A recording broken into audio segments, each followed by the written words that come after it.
Alrighty, everybody, and welcome to another edition of Kicking It with Kruse. I am your host, Ben Kruse. I am back. I'll be broadcasting to you live via on YouTube. I'm very proud to bring the show over to the IM6 Network on YouTube. Make sure to follow the IM6 Network on YouTube, on Facebook, and on all our other streaming platforms. We would like to greatly thank you for your all support for the week and for everything that we've had. Of course, I'm very glad to have a great show for tonight for your viewers. We got a lot to discuss, so I'm planning to probably have some guests on throughout the show. We'll see. But before we get started, sit back, relax, and enjoy the show. We're going to have another great show for tonight. We're going to go through some big talks that happened throughout the NFL. We'll go through some breaking news that happened from today regarding a big overall player that's going around in the off season.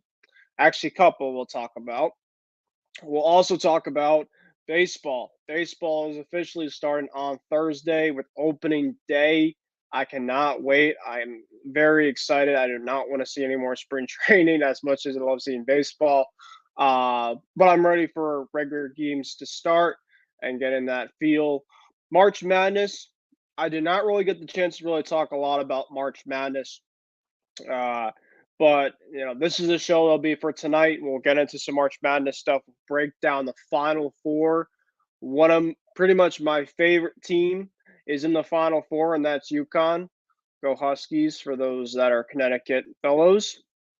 Be a big one on Saturday. So I'll go through the matchups. I'll go through my overall thoughts on the tournament so far. And of course, I will finish off with a little bit of NBA stuff. So we got a lot to discuss, and I cannot wait to get started with this show tonight. So, like I said, we might have some guests coming on throughout the evening, so obviously stay tuned for that. Tonight, I'll be broadcasting you live, IM6, on our YouTube page. So make sure to follow, make sure to give it a share, whatever you guys want me to have. And obviously, for those that are going to join me throughout the program, make sure that will be the case. So, without further ado, I'll go through my opening remarks. And my opening remarks will be regarding the breaking news that I'll discuss more about throughout the NFL segment. But let's start with that breaking news.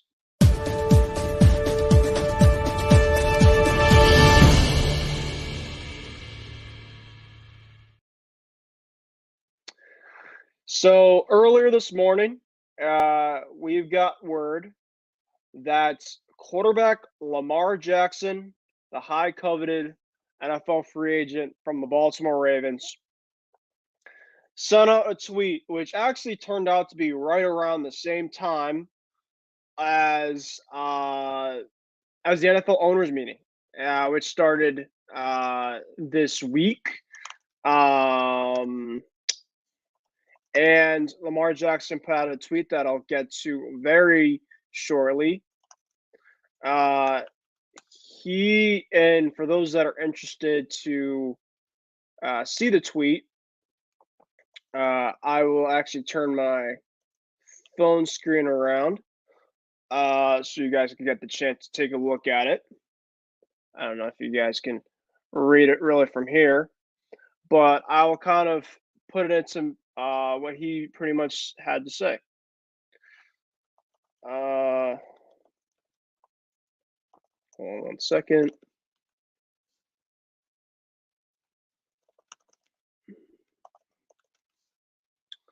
So Lamar Jackson said, "A letter to my fans. I want to first thank you for all of the love and support you consistently showed towards me. All of you are amazing. I appreciate you all so much. I want you all to know to not believe everything you read about me. Let me personally answer your question. So, obviously, now he's going through what his plans are. In regards to my future plans, as of March 2nd, which actually was my birthday, I requested a trade from the Ravens organization, for which the Ravens have not been interested in meeting my value. Any and everyone that has met me or been around me, I love the game of football, and my dream is to help a team win the Super Bowl. Uh, let's see. You are all great, but I had to make a business decision that was best for my family and I.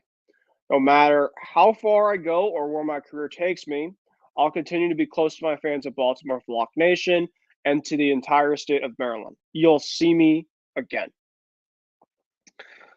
Well, my overall thoughts to this specifically is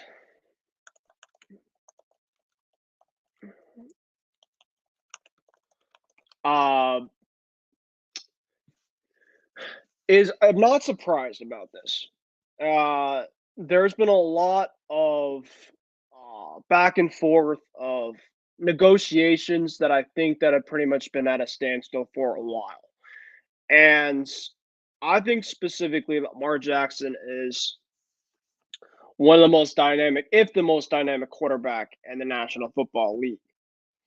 The biggest thing about Lamar Jackson, unfortunately, is he's had some problems staying on the field health wise, whether it's injuries, which of course he only played in about half the season last year.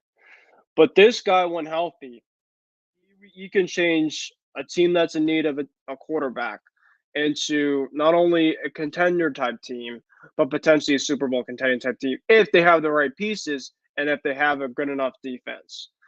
So that's the breaking news that Lamar Jackson has taken officially to social media. And he has said that he has requested a trade from the Ravens on March 2nd. I will get more into that news specifically later on in the program, but let's go into March Madness. Yes, we are officially in March. Unfortunately, one more week of March, so let's all enjoy that. But to get into the quick spirit of March Madness, I do want to obviously play the song that gets everyone going. Here we go.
Don't you just, I don't know if it's just me, but that gets me going. That gets my juices flowing. And obviously, this is the first time we really talked on the program regarding my feel about March Madness, how I think about March Madness. March Madness to me specifically is a top five sporting event to ever witness. Now, I've not witnessed it live, but obviously just watching it, just in terms of the overall, they call it March for a reason. Any team could be upset, any team can move on. You obviously have the higher seeds, you have the lower seeds, but in all fairness, anything could really happen. Uh, and wow, I mean, I don't know what to say really about uh about March Madness, but it's been absolutely crazy this year. Um, of course, I did a bracket. You know, obviously many people have done brackets. Uh, but I think specifically the the bracketing for this, I did okay, I would say for the most part. But let's kind of go through the final four games uh, with starting in Saturday's slate. But before we get into that specifically, uh, there were obviously some games in the women's side as well too, which concluded as Maryland got lost to South Carolina. South Carolina is the number one ranked overall team. And then they are going to be playing Caitlin Clark. Caitlin Clark on Iowa, she is something to watch. She is women's basketball like Steph Curry right now. I mean, she is doing things that pretty much it's watch every single night when she's playing because she's doing something different every single night that's blowing us around. That's blowing everybody's mind. So Iowa, South Carolina, Elijah Boston's been an absolute stud for the South Carolina team. So it should be a very exciting game uh, between Iowa and South Carolina for the Final Four on Friday night at 9 o'clock, and then you have LSU against Virginia Tech at 7 o'clock on Friday. So those four teams in the women's bracket that'll be on Friday. My UConn Huskies, unfortunately for women, have officially been eliminated. They were eliminated in the Sweet 16. That was the first time since 2005. So they went to 18 straight Final Four appearances. Think about that for a second. Not five, not 10, but almost 20 straight Final Four appearances. Most of them are obviously come under Gino Ariema, who is arguably, if not the best women's college basketball coach in terms of outside of Pat Summitt. And, I bet Dawn, Dawn from the coach, Dawn Staley, I think her name is, from South Carolina. Beg your pardon if that's not her last name, but she is going to be very, very good coach for South Carolina for years. Uh, and obviously the coach that retired from Notre Dame, she did a fantastic job as well. Uh, so, but I got to say about this for women's basketball before we get into men's basketball and, of course, the Final Four that I think many people will have their eyes on come Saturday night. Is I think specifically the game of women's basketball, I think, will start to keep growing and growing viewers over years and years and years. I think that for a long period of time, as a UConn fan myself, I got a little jealous specifically in terms of how good our team was. But now I think specifically you're starting to see more teams get better and better and better and recruit better too. You start to see teams like South Carolina, which I think right now could be the best team for the last couple of years. They're really starting to start to turn things around. Iowa, of course, with Caitlin Clark. You have LSU. You have Virginia Tech. A lot of these teams specifically, and I think are just more teams that are good in women's basketball. I think the better for the sport. So I think that the game of women's basketball is growing more and more, and I'm really excited to watch the games on Friday.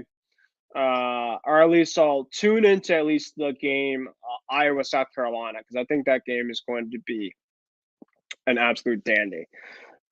So let's go into the Final Four for the men's side.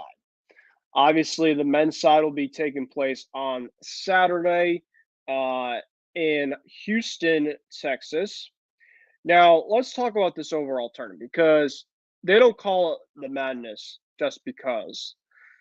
This March Madness could be by far one of the craziest March Madnesses that I potentially ever seen.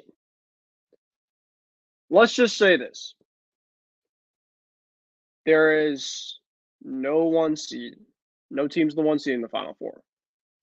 So you mean, is there any two seats in the Final Four? No. There's no two seats in the Final Four. So you're telling me at least a three seed should be in it, right? No. I was seeing a report from Field Yates. He had a tweet about this actually that absolutely blew me away. And let me just quickly go to that tweet. It was regarding okay, so he put this tweet out on the 26th of March. He said the following. He said, for the first time in NCAA tournament history, the Final Four will not feature a number one seed, a number two seed, or a number three seed. UConn, as a four, is the highest seeded team this year. If you told me before this tournament, with teams like Purdue, with teams like Texas, with teams like Gonzaga, that none of those teams would have been the Final Four, I probably would have called you crazy. Probably would have called you crazy. But it turned out to be that this is the first time ever that we're going to see something different. We're going to see essentially there's no true, that's the team that's going to win it all. The Final Four this year will have San Diego State, the University of Miami, my UConn Huskies, and Florida Atlantic.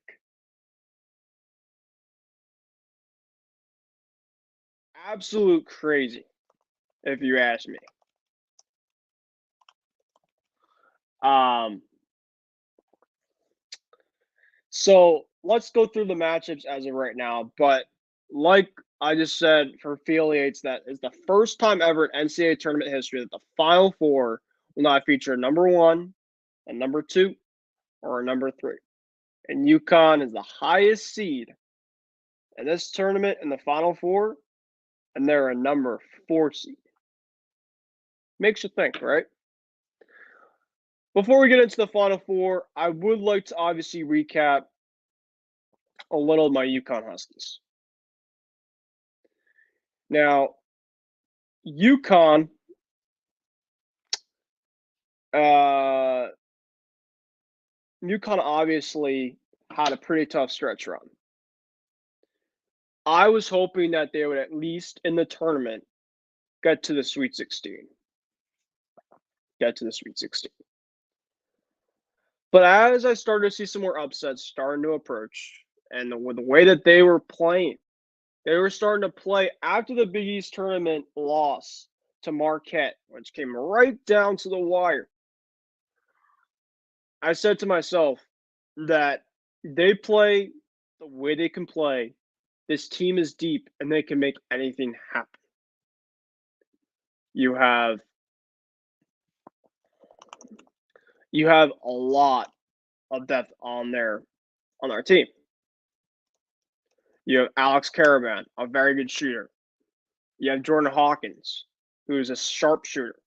When he is on, he is on. You have arguably, if not the best big man in the Final Four, and that's Adama Sanogo. You have Joey Calcanterra, who is a very good shooter off the bench. You just have pieces left and right that could absolutely beat you. Andre Jackson, of course, is a high flyer. So this team I'm very proud of. Coming from a UConn fan, I've expected a lot, either whether mediocrity, whether it's a decent season but not enough. But this team just felt different. It felt different.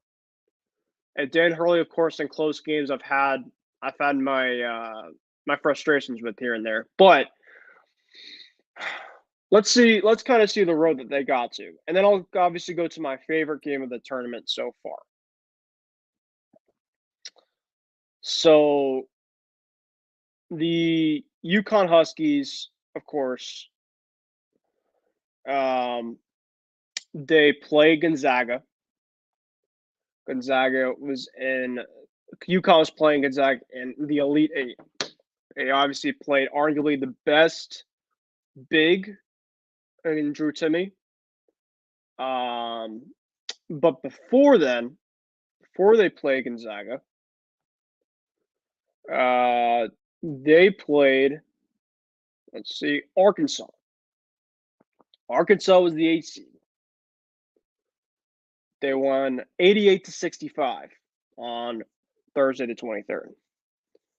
Then they had to face really the buzzsaw. Now Gonzaga UCLA was by far, I think, the best game of the tournament. And there's been a lot of great finishes so far in this March Madness. Kansas State, uh, Kansas State and San Diego State, Creighton, San Diego State. But UCLA and Gonzaga, with UCLA being up by 12 with about 2.5 minutes left, I think. And then Gonzaga starting to choke a little bit. UCLA takes the shot right around 12 seconds. They hit a three right after that. 5 seconds left. They go up 2, I think, 1 or 2. And Gonzaga wins the game. They go to the Elite Eight, and they face UConn. Let me just quickly go into some comments here. Shardol, how you doing, my guy? Hope you're doing well. I am doing very good. I'm very excited for this show for tonight. Let's see. But yeah, as a UConn fan myself, I'm very happy with the way that they played against Gonzaga, but I didn't expect it to be a blow. Listen, I did not expect it to be a blowout.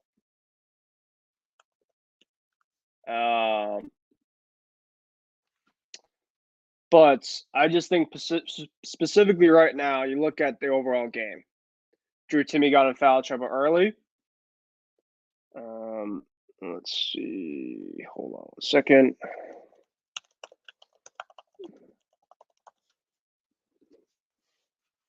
And so yeah, Drew Timmy got in foul trouble early. And I think that was a big thing for UConn if they wanted to keep on playing with the way that they were playing. 3-pointers. And that's game. UConn shot 11 of 31, 35% from three. And you're probably thinking to yourself, well, it's not great. Gonzaga, 2 for 20. 2 for 20 was Gonzaga from three. They shot 10% from behind the arc. Gonzaga is one of the best shooting teams in college basketball, I think. They have some shooters. They have Julian Strother, who obviously made the big shot against UCLA. They have Anton Watson. They have Malachi Smith. They have some players. But I just think specifically, UConn just really took it to them. They had a very good first half. They were up 39-32, so they're only up 7. But then they outscored Gonzaga in that second half, 43-22. So UConn really took it. So I'm happy for my Huskies going to the Final Four this coming Saturday. So now, without further ado, let's go to Saturday. And then there were 4. The ranked number 9 Florida Atlantic, who's probably been the best Cinderella team, I'd say. Outside, I guess, Creighton, but I had Creighton kind of be my Cinderella team. They came just short to making the Final Four, as they were about, I guess. I mean, that foul at the end in that last game is very up and down. Should they have called it? Probably. I don't know about that in the moment. Let's see. Comment here. Thoughts on the Bruins 4-3 win over the Hurricanes? Charlotte, actually probably will wait to my closing remarks about that, but it's a very good question. I'm extremely excited about that game. That was a fantastic game. So Florida Atlantic and San Diego State, a 9 first, 5th ranked seed. So I'm going to get to my picks right now. Let me just flip this quickly over. So I'm currently going to go right now, be picking my final 4 picks. And then I will be going to pick my championship. But the way that San Diego State's been playing, they've been in a lot of close games in the tournament. Florida Atlantic, the same thing. So, I mean, the thing about this Final Four is it's typically, right, a lot of the Final Four teams, you're like, okay, that's the team that's probably going to be more favored than not. But, I mean, you look at the 4 teams as of right now, and I might be a little biased here. I might be a little biased here when I say this as a UConn fan. But, I mean, that Miami team's pretty good. They're a pretty good team. UConn was 27-8. Miami's 27-7. They're a very good team. But the biggest thing about UConn right now that I have to say is right now, what other team in the Final Four has a team enough where they can win different multiple ways? I know UConn has it. I know they can win, Adama Sanogo, their best player against Gonzaga, had less than, I believe, 10 points. And they absolutely steamrolled Gonzaga with Sanogo having a very, I guess, typically Sanogo will drop about 20 plus points, and that's pretty much okay. That's an automatic win, typically. But when it's 20 or below, it's especially a team like Gonzaga, you're like, well, that's probably not enough. But the balance UConn has, and with other guys stepping up but needed, like a guy like Jordan Hawkins, who's also a very good player, obviously was a major reason why as well. I'm going to pick San Diego State. I think Florida Atlantic has had a great run. I think they've been a fun story this year. But I have San Diego State winning that game. Now, that game, by the way, will be at 6:09. Oof. Now this is a game that I'm pretty nervous for as of right now, by the way, because my UConn Huskies are in it.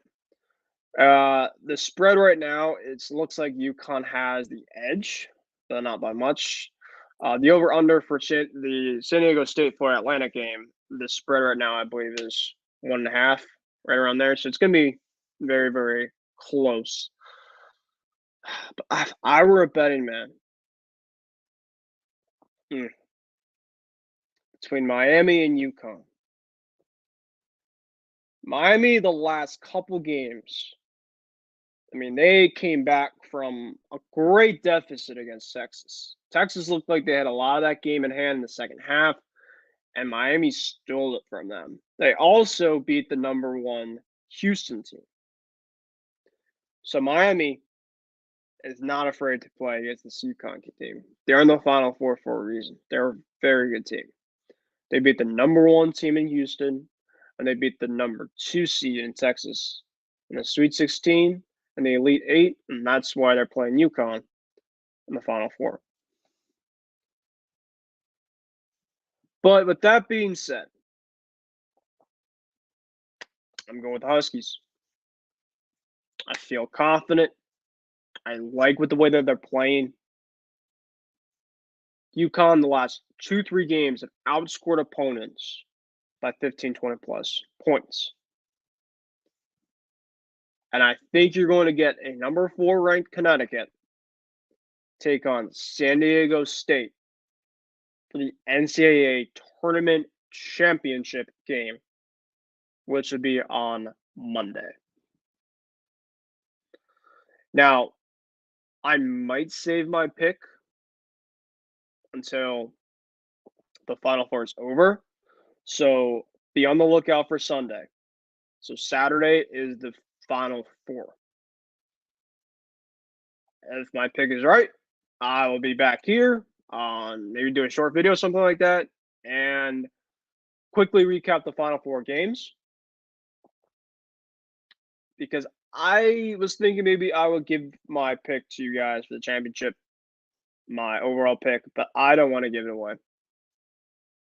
I want to see how the Final Four picks go with me, and then we'll rock it from there. But like I said, it's been an absolute great tournament so far. It's sad that it's coming to an end, but it's been a lot of fun. And you know, it's obviously the best, if not the best tournament in college basketball, and it's a top 5 event in sports. So that was my March Madness segment. Let's go over to now baseball. March Madness will be done, and baseball is on its way. And, you know, obviously baseball has its lull of the off season, even the spring training. But this year, we had the World Baseball Classic. Of course, that's almost every other 4 years. It's a tournament really with different countries with superstars playing at the event.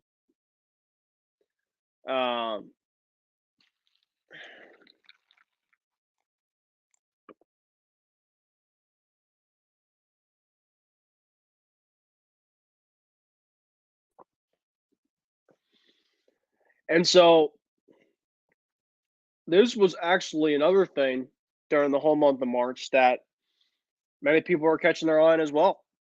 You had March Madness, and you had obviously some free agency for football, which I'll get into as well later in the program. And you had the World Baseball Classic. Obviously, I was pulling for USA, my country. And obviously, they came up a little bit short in the World Baseball Classic, but they had a hell of a run. And there was one player that I think specifically in US that really stood out to a reason why they got to the final. But what I want to say first is a couple of things. The first thing is this, my overall thoughts on the World Baseball Classic. I think it's great for the sport of baseball. I know a lot of people do not like the World Baseball Classic. Obviously, that there were some tough injuries during this World Baseball Classic, and I'll get to some. That, of course, one of them, of course, is very tough news.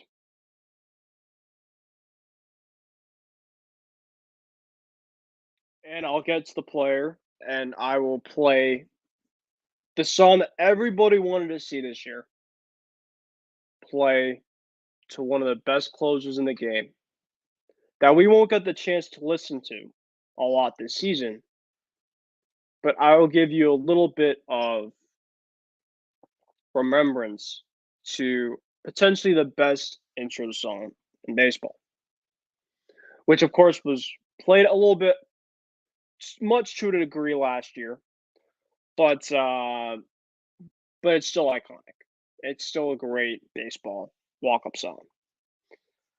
Uh, we'll talk first about the Dominican Republic, and they their run specifically, because a lot of people are like, Dominican Republic, they of course have absolute loaded lineup, which of course was true. They had guys like Julio Rodriguez. They had Wander Franco. They had Juan Soto. They had they had Sandy Alcantara, leading their pitching staff. They were a gauntlet. They were one of the teams that I think a lot of people potentially winning this tournament. And they lost their first game, I believe, in pool play. It's a double elimination type tournament, so uh, you know they played a couple more games after. I think they beat Israel or they played somebody else, and uh, they just were a big failure, I'd say, for the team that I had a lot of high hopes for. They just they didn't play as well as I thought. Obviously, there's a lot of other good teams that I'll get into. Mexico, Puerto Rico, uh, but yeah, Dominican Republic. That was a team I thought that could have made the noise, but it just wasn't meant to be. Dominican Republic, of course, I believe lost to the team in uh, Puerto Rico, who of course moved on. But Edwin Diaz, um, Mets closer, probably the best closer in baseball. I mean, he's a top three, top four pitcher in baseball, reliever. And basically, what happened that I think pretty much shook up a lot of baseball fans, not just Met fans, was he pitched a phenomenal 3 outs. The game was awesome, going back and forth. Juices flowing. The crowds of the World Baseball Classic too were absolutely unbelievable. As it looks like we actually have a friend of mine about to join the program. We got Isaiah Leon. Isaiah, how are you doing tonight, my friend? What's up, Ben? I'm doing a lot better than I was 10 hours ago, probably, when I saw when you texted me. But yeah, I'm doing pretty well. Looking forward to another edition of Kicking It with Kruse tonight. And yeah, it's going to be a good show. Looking forward to it. Yeah, of course we have. We're going to be pretty much doing it live from YouTube for the IM6 network.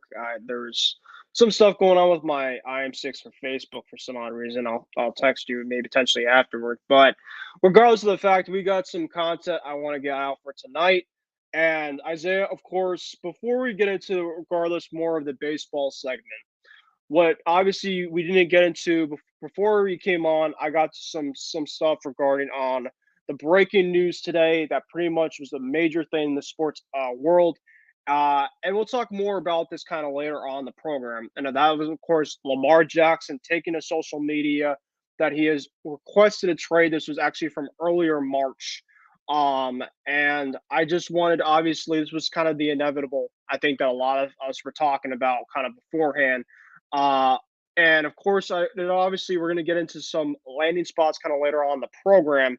But just kind of overall quick reactions before I asked a little bit specifically on some March Madness stuff that we didn't really get to talk a lot about, either on or off the air. So, what was your overall quick thoughts on the breaking news that happened today with Lamar Jackson? I'm not really surprised because it's kind of feels like both sides are at a stalemate right now when it comes to the negotiations. Lamar wants his fully guaranteed contract. I mean, his reps are going to try to deny it all they want. But it just seems like the sources are all just saying the same thing, that he wants that fully guaranteed deal. And from Baltimore's side, I just feel like they're done with him. But it's kind of like how the Packers treated Rodgers, where it was like both sides kind of knew that they were done with each other, but they didn't want to. They didn't want to be the first one to say, like, hey, I'm done with you. So they're kind of like posturing. But I think both sides are just done with each other. I think both sides want a fresh start.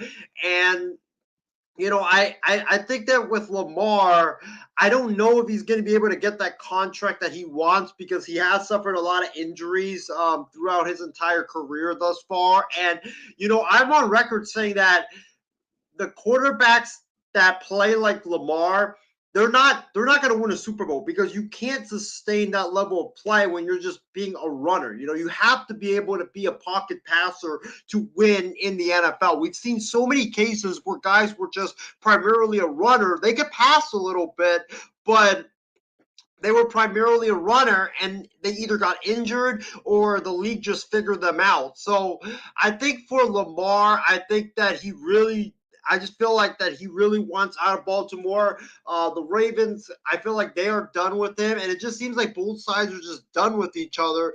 But it kind of also feels like that both sides need to, or from Baltimore's side, they need to say that they want Lamar, because if they don't, then it's going to throw their entire fan base is in disarray, because there's going to be a lot of chaos surrounding that position for them moving forward. Like, are they going to sign a quarterback? But right now, a lot of the great quarterbacks that are on the market are already signed. Are you going to draft someone? But the only problem is with your draft position. You don't really have a good enough chance to draft one of the top quarterbacks. So Baltimore is kind of in that like position where they can't really do much when it comes to getting a new quarterback. They have to basically try to mend the fences with Lamar, or else their fan base is going to get very upset. Yeah, and of course we'll get into some landing spots later on the program. But Isaiah, let's get into some of the madness, right? That happened throughout March. And of course, I don't really know how much specifically of the tournament that you've gotten the chance to watch of. But of course, for me specifically, I am one happy man because I'm a UConn Huskies fan. I've of course been watching throughout the lot of the tournament, and they've made me proud because they are one of the Final Four teams that are standing that's going to be in Houston. And Isaiah, one thing before I get into your overall thoughts. I don't know if you know this by any chance. Field Yates actually had this tweet out the other day. He said that this is the first time in NCAA history that we will not see a number one seed, a number two seed, and a number three seed. I said before you came on here, Isaiah, I said, if you told me that in the Final Four that a number one seed, a number two seed, a number three seed, at least one of those seeds would not be there in the Final Four, I would think you're absolutely crazy. They don't call March Madness, though, not just because. It's the madness that everybody was watching. And I think that this March Madness, there's been so many close, just entertaining back and forth type games. And even people that don't even know a lot of college basketball, people do sports betting. People will obviously always tune in to arguably a top five sporting event out there. So before I get into your overall Final Four picks, and I'm gonna actually save the championship picks for after the Final Four on Sunday. So if you get the chance to potentially come back on, I might do a quick video on that. But quickly, your first overall thoughts on the March Madness. I actually did do the promo song out there just to kind of get myself ready and back in the swing of things before Saturday. So what's your overall thoughts, Isaiah, about the March Madness in the tournament so far? My overall thoughts is that this is probably the craziest March Madness tournament we've seen in the last 20, 25 years. I mean, it's been unpredictable. I know Mhm. March Madness is typically very unpredictable, but this has taken the unpredictability up to like three other notches. I mean, it's been crazy what's gone on there. I mean, normally when you think about March Madness, when you think about the NCAA tournament, you always expect like the Duke, North Carolinas, Kansas, Syracuse, Michigan, UConn sometimes to be, in the thick of the race. But this year, it just seems like, all bets are off. And everybody that you typically expect to be there in the end, they're not there. And there's a lot of new teams now into the mix. I think the Final Four are your UConn Huskies, Ben, Florida Atlantic, I think is in there, Miami's in there, and San Diego State. Like all of these four teams besides UConn, they're not really known as basketball powerhouses, and it's great to see that we have a lot of parity right now in college basketball, and a lot of these Cinderellas potentially could win the tournament. So, yeah, this has been a very fascinating March Madness. It's been a very fun March Madness to watch, and I really don't know who's going to win at this point because all all four of these teams, they weren't even picked. A lot of, or not all four, but like majority of the four teams that are left, they weren't even picked to get out of the second round. So it's crazy what's going on. I think that it speaks to the fact that a lot of people thought this going into the tournament, but not a lot of people had the guts to say it, that this tournament was going to be the most unpredictable ever, because this year in college basketball, honestly, has been just quite the ride. It's been just quite Mm. unbelievable. It's been crazy. Nobody knows who's really the favorite. There's no like big time favorite out there like there was back in 2011 when that Kentucky team was just stacked, and everybody knew going in that, okay, it's Kentucky and or it's Kentucky's to lose. There wasn't really this team that everybody thought like, okay, this is their tournament to lose. There wasn't that team. So it's quite fascinating what's going on, and I really haven't watched much of the tournament just because I've been working a whole lot and traveling when Hmm. I'm not working. Of But I have course. seen some of it, and I think that it's been amazing and it's been crazy, and it has truly lived up to its name of March Madness. Well, the crazy thing is, Isaiah, I think that there's more madness ahead. I just think that it's not going to be over. I mean, you're looking at Florida Atlantic. They've been in close games for the last two games. San Diego State, that Creighton game right there, last game was right down the wire. You talk about Miami, UConn. I'm extremely nervous for that one as a UConn fan. Miami is being the last two teams, the number two seed in I'm trying to remember Texas, because Texas was up in that second half. They were up by double digits, and Miami came back from that one. And then Miami spoiled the party of having Houston go to its home state to have the Final Four. And so Miami's been playing spoilers. I hope they don't play spoilers on the UConn Huskies. I'm trying to get some UConn merch ordered to me before Saturday. So hoping for that. But let's go over to baseball. And of course, Isaiah, if you want to say out to the audience specifically that we will have a baseball program, correct, coming on Wednesday to preview the season. Yes, we will have a baseball program to preview the upcoming season on Wednesday. I don't know if we'll be dropping our picks for the division because I personally don't really remember my picks that I gave earlier in spring training. But we're probably going to be giving out our picks for the season, our division picks, wild card picks, World Series picks, and then some awards picks. And then we're going to just, get right into it and preview the first set of games for opening day. So I can't wait. I'm excited to Yep. obviously see what people say. But Isaiah, of course, before we came on, I was obviously going through this segment, and of course, we didn't get, of course, the fun part in this segment. We will talk about the World Baseball Classic. I want to kind of get into some thoughts about that specifically. I want to talk about the unfortunate injury that unfortunately happened to Edwin Diaz. The one that I think that many baseball fans, not just Met fans, were just really absolutely torn to see. Specifically, let's talk about specifically as well too about that Japan USA final game, and of course, the Angels pretty much stealing the spotlight of having two of the most premiered stars in Shohei Ohtani and Mike Trout, and pretty much they get in the opportunity with themselves not being able to really make the playoffs a lot in the Major League Baseball, but then pretty much being the I guess the show I would say in the World Baseball Classic. So the first thing we'll get started with is I got into the failure team in the World Baseball Classic. I think many people have potentially being the final or winning the final, and that was the Dominican Republic.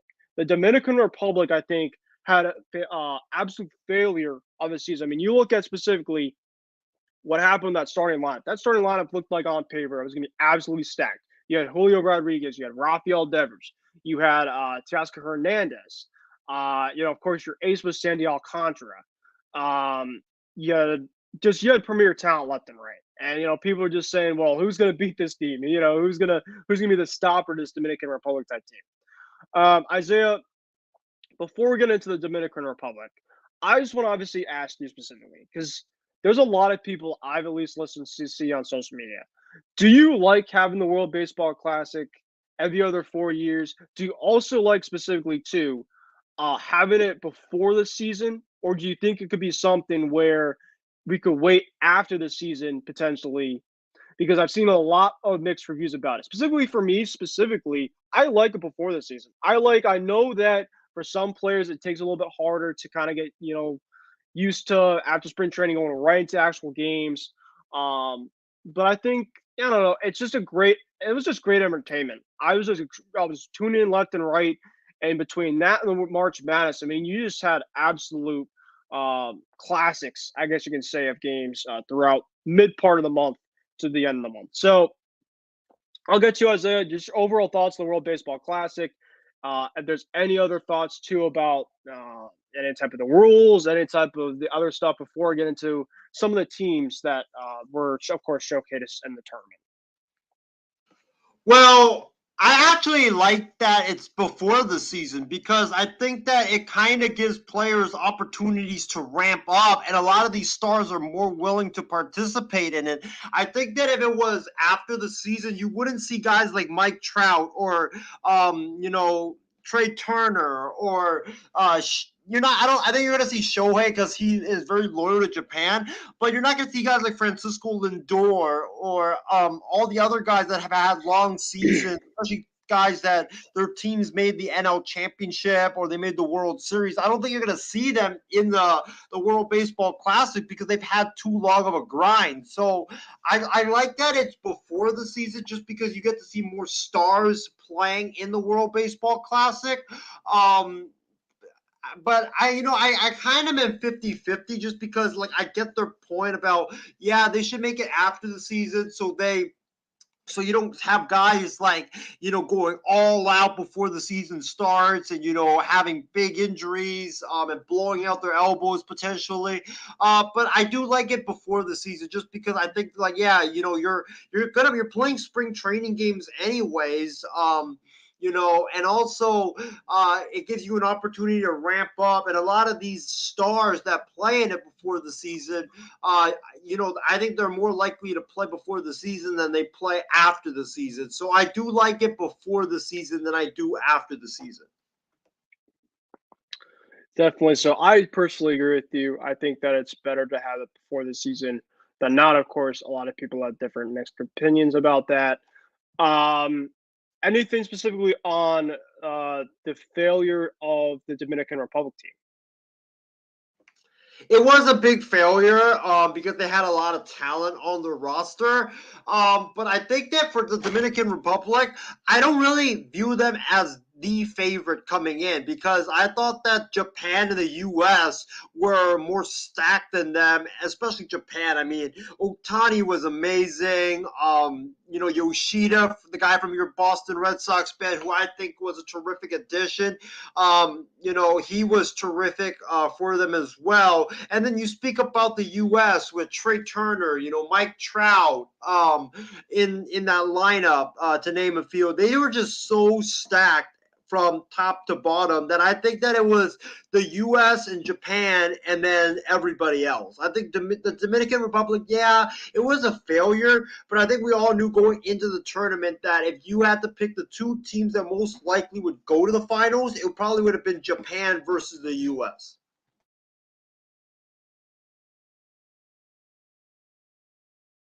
Sorry. Before we get into that Japan USA recap of the game, let's quickly talk about the unfortunate news to Edwin Diaz. And a tribute to that news, I decided that I'm going to quickly play the introduction that many people won't get the chance to experience. For 46 years straight, more you have trusted Ford F-Series trucks to help.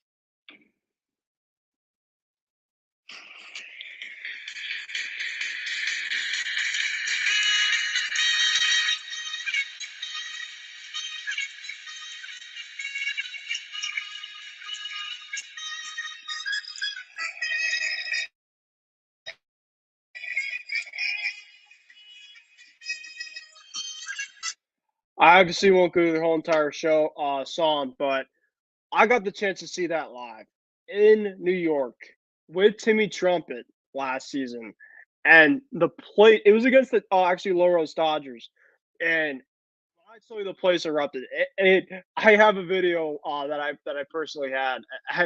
I decided to get a ticket right like a week beforehand, and it was one of the best atmospheres I've ever been a part of. Just the overall game, DeGrom was pitching, Timmy Trumpet was playing. It was a fantastic game. But just a quick overall thoughts. Just I really at the first just didn't know what happened. And then I realized it was right after the game was over. It was a fantastic game, Puerto Rico, Dominican Republic, and I don't know if it just the injury kind of it just made that kind of game, the juice and stuff kind of air out a little bit, I guess. But just overall thoughts, Edwin Diaz, unfortunately, to those that do not know, got hurt after celebrating a save against Dominican Republic, and he is currently going to be out for the season. They have surgery on him, and he did have some social media stuff that he's going to be back, ready to go. But the Trumpets will not be playing during this baseball season. Yeah, it's very sad and very unfortunate for him and also for the Mets. A lot of people I know after the game were saying this is exactly why you shouldn't have the World Baseball Classic be before the season because if it didn't happen, then the Mets would have had Edwin Diaz for the regular season. But if you actually watch his injury, he didn't suffer throwing a pitch. He suffered it celebrating. Like that could have happened in a spring training game. That could have happened, in the clubhouse. I mean, that could have happened anywhere. It was really a freak injury. So I think that this whole notion about the reason why the WBC needs to be moved to the fall because of Edwin Diaz's injury, I think is total nonsense. I think that Diaz's injury was a freak injury. It's unfortunate what happened, and for Edwin Diaz, for him to suffer that injury, thank goodness it wasn't anything to do with his arm, because if it was like an elbow injury or a shoulder, that would have been more alarming. But it's a torn ligament to, I think, his leg or his foot. So he should be he's gonna miss the season, but he should be back strong next season. As far as the Mets are concerned, I don't really know what you do if you're the Mets, because right now, if you look at their bullpen options, you have David Robertson as their closer, and he's hit or miss. There's sometimes he looks very good, but then there's other times that he is very wobbly. So I don't really know what you do if you're the Mets. Maybe you try to trade for a closer from a team that is projected to be not in the race this season. But that's a big hole for the Mets. And I think for the Mets, I honestly thought that Diaz was going to take a step back just because he had that great, great year. And Ben, I think you know this, that when guys are in a contract year, they tend to perform way higher above their typical average. And when you look at what Diaz was before last season, he was a guy that blew a lot of saves. He was kind of like David Robertson in the way where he was always there was sometimes he was very good, but there were a lot of times that he was bad. And I remember Mets fans were calling for him to be DFA. They were calling for him to be cut. They were calling for him to be traded. So, I was expecting him to take a step back. I didn't think that he was going to be as great as he was last year, because he had an all-time great year last season. But for the Mets, it's a big blow, and you got to find a closer somewhere. I don't know if you could trust Robertson full time, just because, like I said earlier, he's just really hit or miss, and I don't know if you're going to be able to trust him with the closer's role and be able to shut the door on the opposing team. I think specifically, I was watching one of the best Mets YouTubers have a thing the other day about the reaction to Evan Diaz, and he pretty much was saying that I don't think specifically that the Mets are going to try to go out and get a high priority pitcher before the season starts. I think specifically they're going to try to go more in house, maybe Adam Ottavino, David Robertson, kind of go from there. because there's a lot of rumblings that Mets are trying to potentially look at Edwin's brother, from the Reds, Aledmys Diaz, which actually he might. There's also Diaz on the A's, I think, but whatever Edwin Diaz's brother's first name is, I'm not. I don't remember at the top of my head, but he would cost a lot. David Bednar potentially from the Pirates, he would cost a lot. So really, if you're going to get one, it's going to cost you a ton. I just don't know if the Mets are going to decide to do that right away. Um, Now let's get to the championship game, and it sucks, of course, with the U.S., our country, coming up short against Japan. But man, what a game! What a great way to end that World Baseball Classic tournament. And of course, if James, if you are tuning, I was thinking of you, of course, with you being an Angels fan, of the Angels pretty much getting the spotlight, finally. And I'm not even an Angel fan, but they finally get something that they can cheer about. And I don't know if this was for rigging. I don't know if this was just, it just turned out to be perfect to have Shohei Ohtani, arguably the best phenom that we've seen, the new Babe Ruth pretty much of our game, against arguably the greatest hitter in Mike Trout in our generation. Two teammates on the same team battling out Ohtani pitching, Trout hitting, down one run with the U.S., 2 outs, pretty much the last batter and the last hitter to conclude the World Baseball Classic. Isaiah, I just don't know if you can script it any better than that. And I think as a baseball fan, this was just, I don't know if this could be a potential turning point to get more viewers to come watch because, and the pitch that Otani threw was just the last pitch to Trout was disgust. I mean, it was an outside slider that Trout had no chance to hit. But just your overall thoughts on that championship game. Like I said, crazy finish to that game. And I think that the two best teams that finished off deserve to be there. But really, the biggest part of that game, of course, was the Otani Trout matchup. What a finals. Like you mentioned, Ben, you just couldn't script it any better. I mean, you have Trout, who is arguably regarded as the best player in the game right now on offense, and you have Otani, who's regarded as one of the best players in the game as well, going head to head, and their teammates as well. Like, you just couldn't script that any better. And you're right. Otani threw a pitch, that slider. Trout had no chance to hit that pitch. It was gonna be a strike no matter what. And if he had swung, he would have. I mean, he swung and missed. If he didn't swing, it was gonna be a strike. That was just one of the most nastiest pitches I think we've seen in a while. And credit to Otani, great pitcher, great hitter as well. And he is truly, like you mentioned, the Babe Ruth of our generation. He can do it all. I mean, there's nothing that this guy can't do. He's a great hitter. He's a great pitcher. He's a great runner, which is a very underrated part of his game. And also, not to mention, he's a very good fielder at his position. Like, he can do anything. So I just hope the Angels can, and I hope James is watching. I don't know if he is, but I know James. Oh my gosh, I know James had to tell me that he's thinking about possibly bringing some, paper bags to wear over his head on opening day when he's at the Angels Stadium.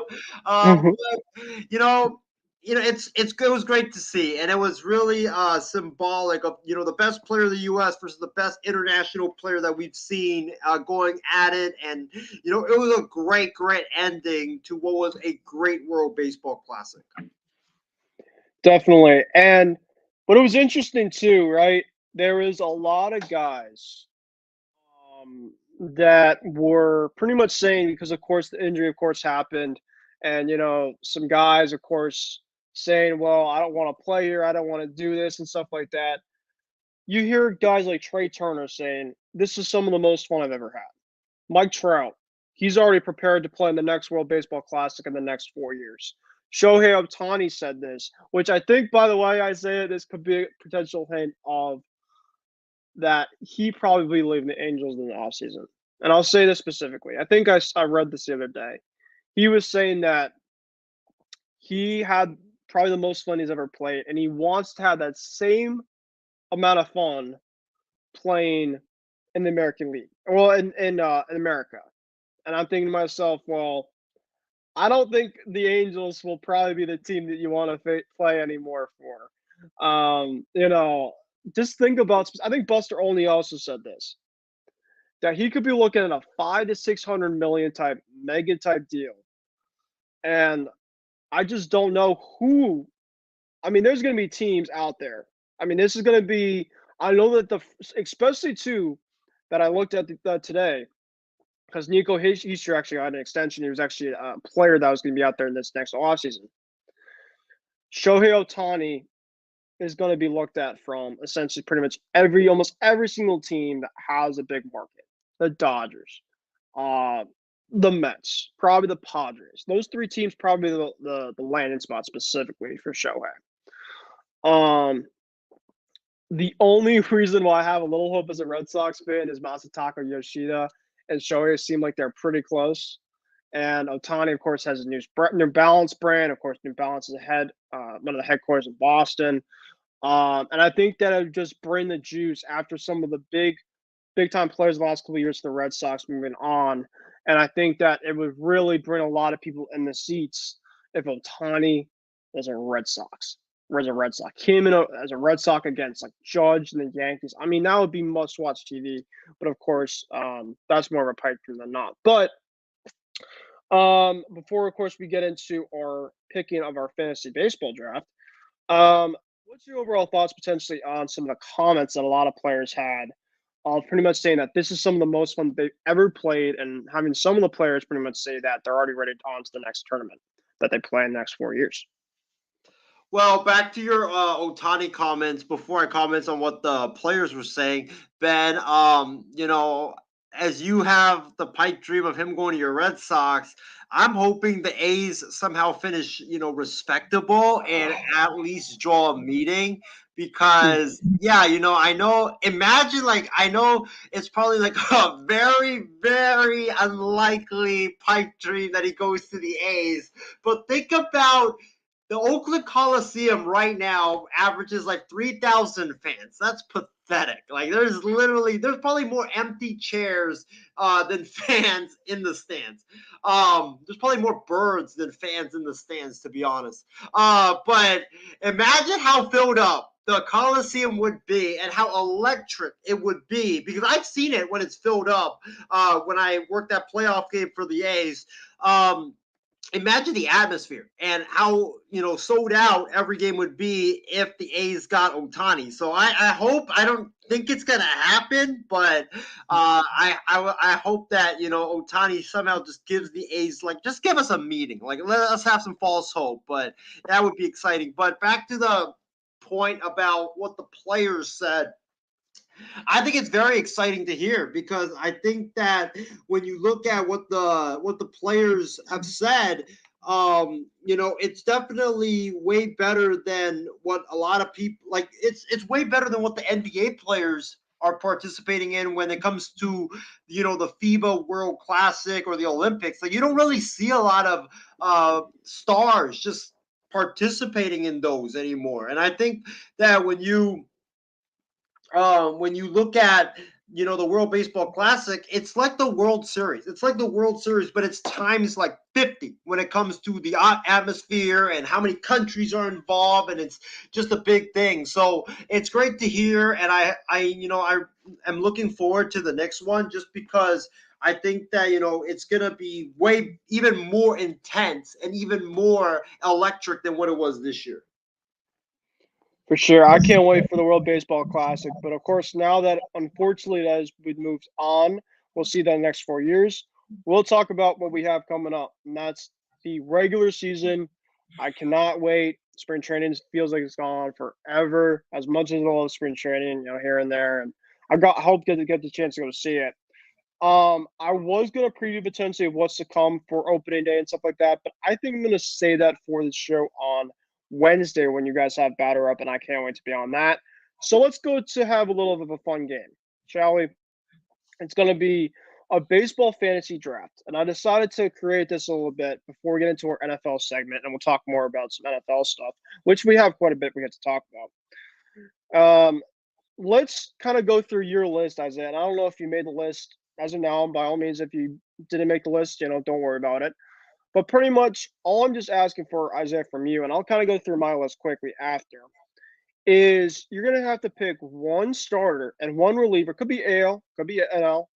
That whether it's just somebody that you're really high on, whether it's somebody that you really think could be a breakout guy, um, and then you're going to choose one first baseman, one second baseman, a shortstop, third baseman, left field, center field, and right field.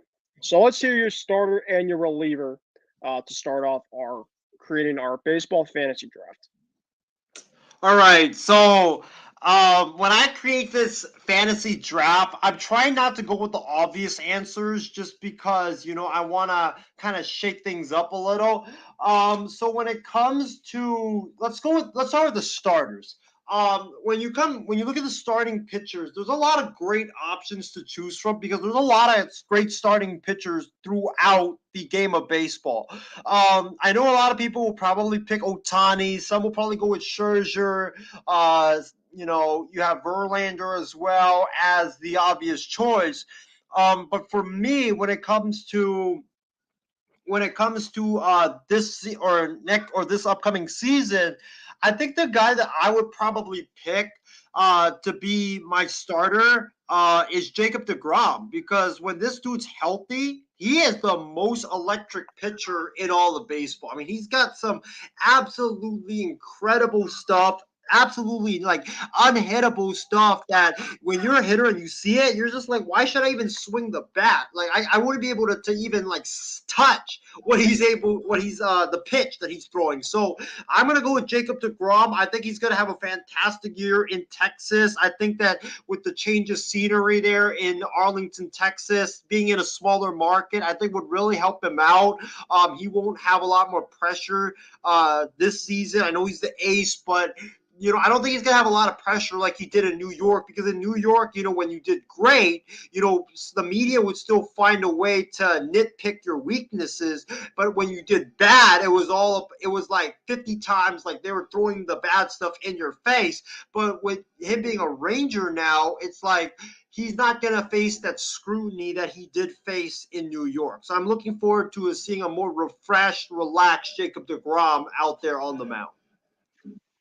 And I like that one. I mean, Jacob DeGrom, when he's healthy, I agree with you. He is the best pitcher in baseball, but it all comes down to his health. Now, who's your reliever that you're going to go with? Jeurys Familia. No, I'm kidding. Oh my It's God. all good if you think it. I'm not going to judge. Well, I mean, speaking of Familia, I think that he will actually have a bounce back year in Oakland this year, but we'll save that for a different day. But in terms of like relievers, the reliever that I would pick, oh, that's very tough. You know what? I'm going to pick a guy that I don't think a lot of people have heard of. I'm going to pick Camilo Doval of the Giants. That guy has some incredible stuff. He throws from 98 to 102, and his off-speed pitch is just so nasty. I don't know if you had a chance to watch that Giants-Dodgers series a couple of years ago, Ben, where this guy was electric. He was dynamic, and he just could not, like the Dodgers just could not keep up with the stuff that he was throwing, especially when they were down. So I'm actually going to go with him. I know it's probably a surprise pick to a lot of folks out there, but I think that Doval is a guy that's very underrated, and not a lot of people talk about him because, number one, he's only in his third year in the league, and number two, he plays for the Giants. And yeah, the Giants are a big market team, but they haven't been really like that great in a couple of years. All right. And now, of course, we'll get into our position picks. So we'll get into first base. What are you gonna have for first base? First base is kind of a tough position just because like starting pitchers, there's a lot of them out there, and you can go with power, you could go with average, you could go with defense. But I think for me, the guy that I'm gonna pick, and Loro's gonna like my pick, is Freddie Freeman of the Dodgers. I mean, this guy not only does he hit for power, but he can also go. He can hit every part of the field. He's the guy that not only focuses on home runs, but he focuses on singles, doubles, triples, etc. He just focuses on getting on base, driving in runs, and whether it's home run or whether it's an RBI double, he can get it done however many ways he can. And also he hits for average as well. This guy hits 300 plus every single year, and he's one of the most dynamic hitters we've seen in baseball. And he's also a great defender at first base. So I'll go with Freddie Freeman as my first baseman. So you have DeGrom, you have Duvall from the Giants, you have Freddie Freeman. Okay. How about second base? This might be a homer pick, but I'm gonna go, or it's not really a homer pick, but I'm gonna go with Tony Kemp of the A's. Like, this guy is top of the order hitter. He's a guy that hits for average. He's a guy that you can't pick off when it comes to him trying to steal a base. He's extremely fast. He puts the ball in play every single time that he's out there, trying, or he's out there at the plate. And that's something I respect, because I feel like a lot of hitters nowadays, they try to, it's always home run or strikeout with them. And Ben, I don't know about you, but I don't really like to watch that kind of baseball. I'm a guy that likes to watch guys, put the ball in play, move runners over, do the little things. And Tony Kemp, like, he rarely strikes out. He just always puts the ball in play. And when you put the ball in play, good things always happen. I like it. Third base. Man, third base. Wow. Putting you to the test tonight, Isaiah. I like it. Hey, I know. You know what? I probably would go with Nolan Arenado, just because this guy plays great. Great defense at third. He can hit for power as well. He hits for average too. And he always also, like, you could count on him to be a healthy 162 games a season. So Nolan Arenado would be my third baseman. And then to round out your infield, you got to go with shortstop. So who you got for shortstop? Trey Turner. I was very impressed with I was very impressed with his play in the World Baseball Classic. I mean, wow. I knew he was good, but I didn't think that he was that great. And now I'm so glad that the Phillies paid him that 11-year, $300+ million deal that they did, because it's going to be so worth it. He's a guy that hits for average, puts the ball in play, great defense at short, hits for power as well. He does everything that you need your average baseball players to do. So I would go with Trey Turner. All right. So far you got DeGrom as your starter. You got Duvall from San Fran. Try to remember the picks for the season, Isaiah. First base, you got let's see here. Freddie Freeman. You have Freddie Freeman, Yep. and then you have Tony Kemp at second.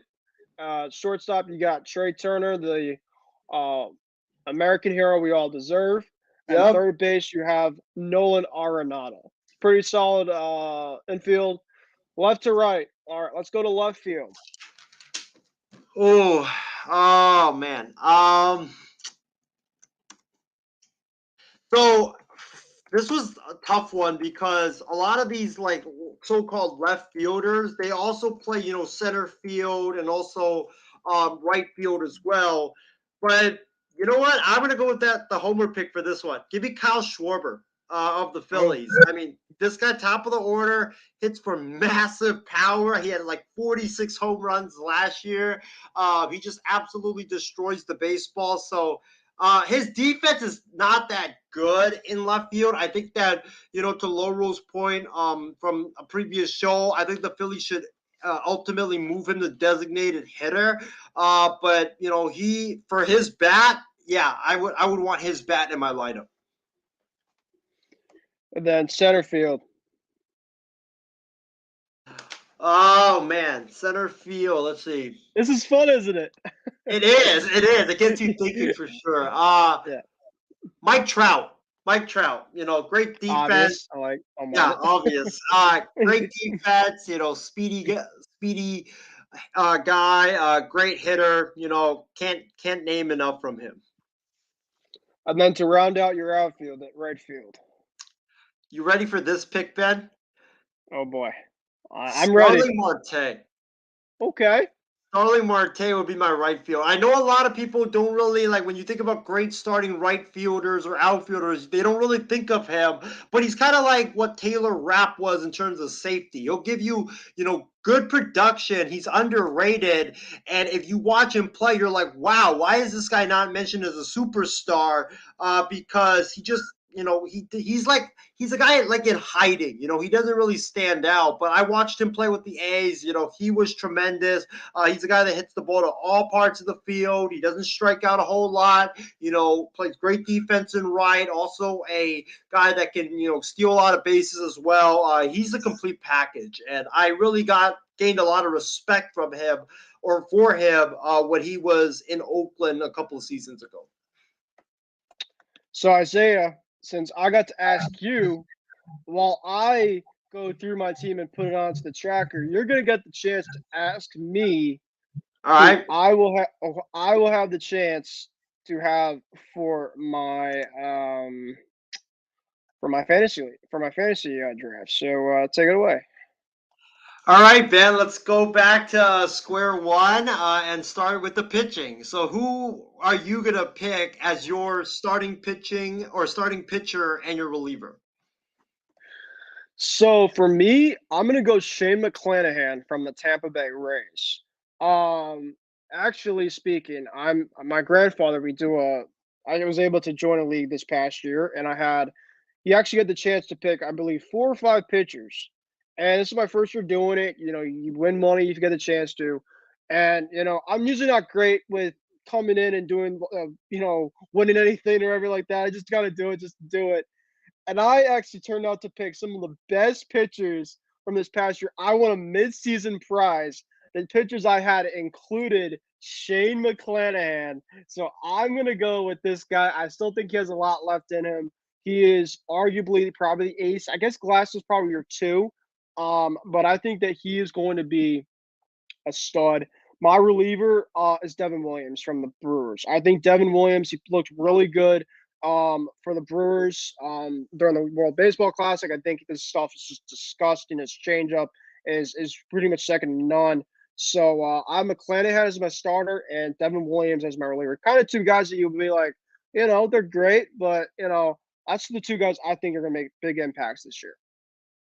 Yeah, it's like my Marte pick. A lot of the two guys that are they have star potential, but a lot of people don't really know about them just because they are in the small market. So I do respect those picks.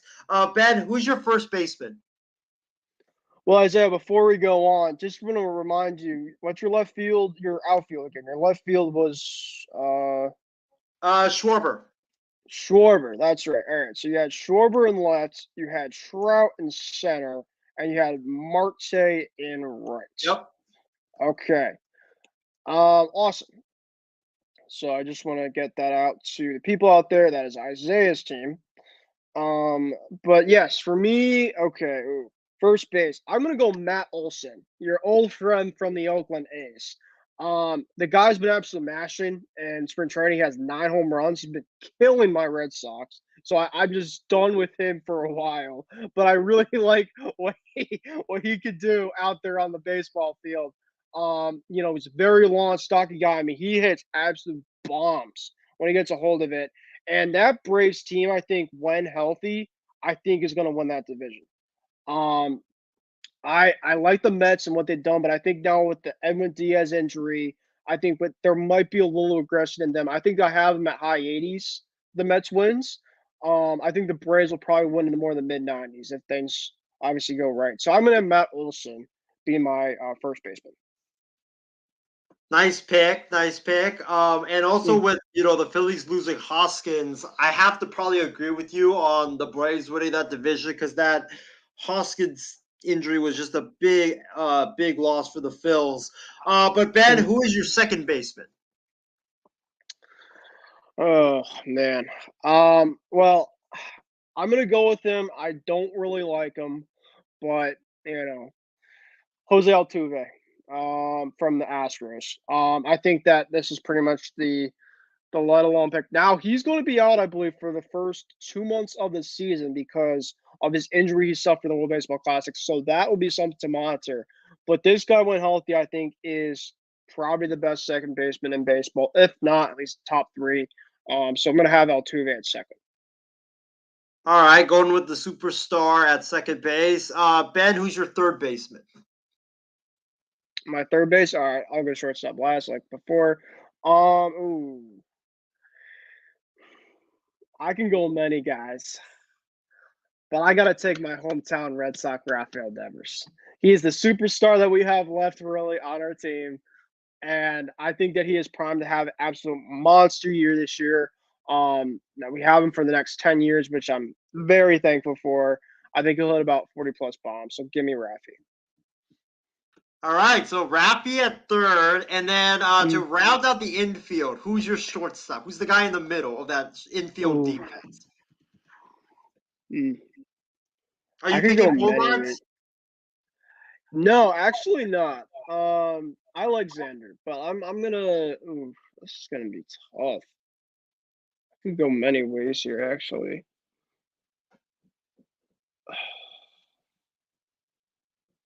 You know what? I'm gonna go with another Ray, Wander Franco. Oh, wow. Um, yes, I think Wander Franco is just gonna keep on getting better and better, come up with age. You know what, Wander, I like you. Well, yes and no, but I gotta go Carlos Correa. I think Carlos Correa, he's going to shut everybody up after all the offseason talks here and there, left and right. Oh, I'm going the Mets. I'm going this team. My physicals aren't great. Well, you know what? I'm going back to where I was before. I'm going to shut you all up. So I'm going to go Carlos Correa from the Twins to be my shortstop. Nice pick. I like it. So we got the infield and the pitching. Let's go Mm. to the outfield. Ben, starting with your left fielder, who is going to be the left fielder on your team? So I could put him at left. I'm going to put him at right, but I'm going to put him in right, and I'm going to have one guy that plays right. I'll put in center. This will be a loaded outfield. You ready? Left field will be Yordan Alvarez from the Astros. That's going to be my left fielder. The guy's an absolute machine. I would absolutely kill to have him as a Red Sox, but that would, of course, never happen. But yes, I would have Yordan Alvarez to be my left fielder. Don't forget, you could also put him at DH too if you wanted to make an even more loaded team. Yeah, I also for some reason I forgot to put DH in here, so maybe we could just put our DHs at the end. No, Oh, sorry okay. about that. Uh, All right, so you got Alvarez as your left fielder. Who's the mhm. center fielder you were talking about moving from right to center? Aaron Judge from the Oh, Yankees. okay. Because I think specifically they might go have Judge in center. They even tried him, I think, in left during spring training, but I think Judge just is going to have another bounce. I don't think, of course, he's going to have what he had this past year, but he's going to at least have probably high 40s, probably home runs. Yeah, I agree too. I think that when it comes to Judge, I see him as like a high 30s, high 40s guy. I don't think it's gonna be 60 because I think it was just the contract year adrenaline. But yeah, I think it's gonna be more like 35, 40 plus home runs. But Ben, who's your right fielder? Juan Soto from the Padres. I Hmm. think that this will be a guy, Isaiah, to keep in mind for years to come if the Padres want to pay him because the Mets, I think, will be on his top list if they don't get Shohei. They'll be going out spending big for him. Isaiah, another fun thing I decided to do, obviously, while doing this, if you'll be on the program next week or if we have somebody else on, with all the picks that you'll have, you're going to get the chance to create your lineup with the fantasy draft of all the players that you have.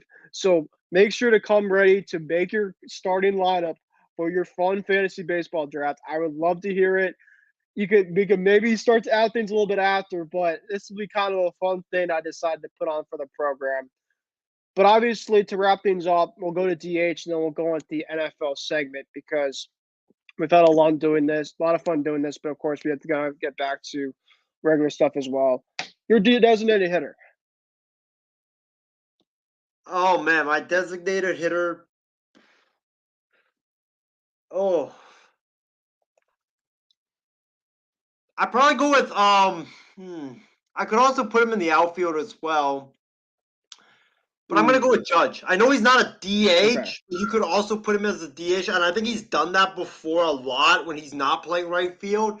But Aaron Judge is, he's got monster power, and he's also a guy that you can, there's a lot of interchangeable pieces with the outfield that I'm lining up, where guys can move from right to center, left to right, right to DH, DH to right.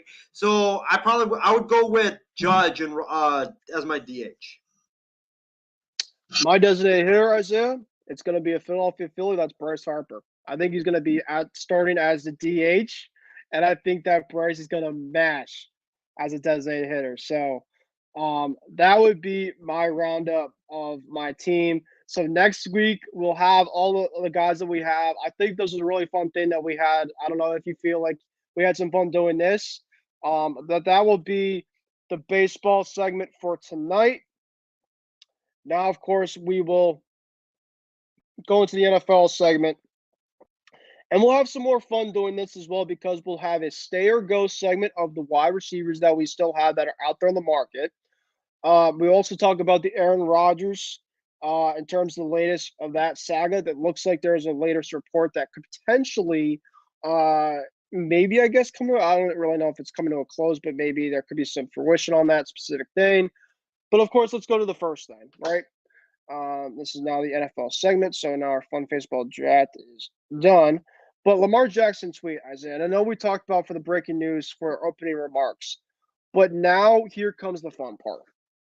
The betting odds as of right now for Lamar Jackson, and I know for myself as a Patriot fan, I don't know if you saw the thing today about what Robert Kraft said, but I don't even know how I feel about this. But Robert Kraft was saying that he reached out to Meek Mill, and Meek Mill reached out to Lamar Jackson, a close friend of Lamar's.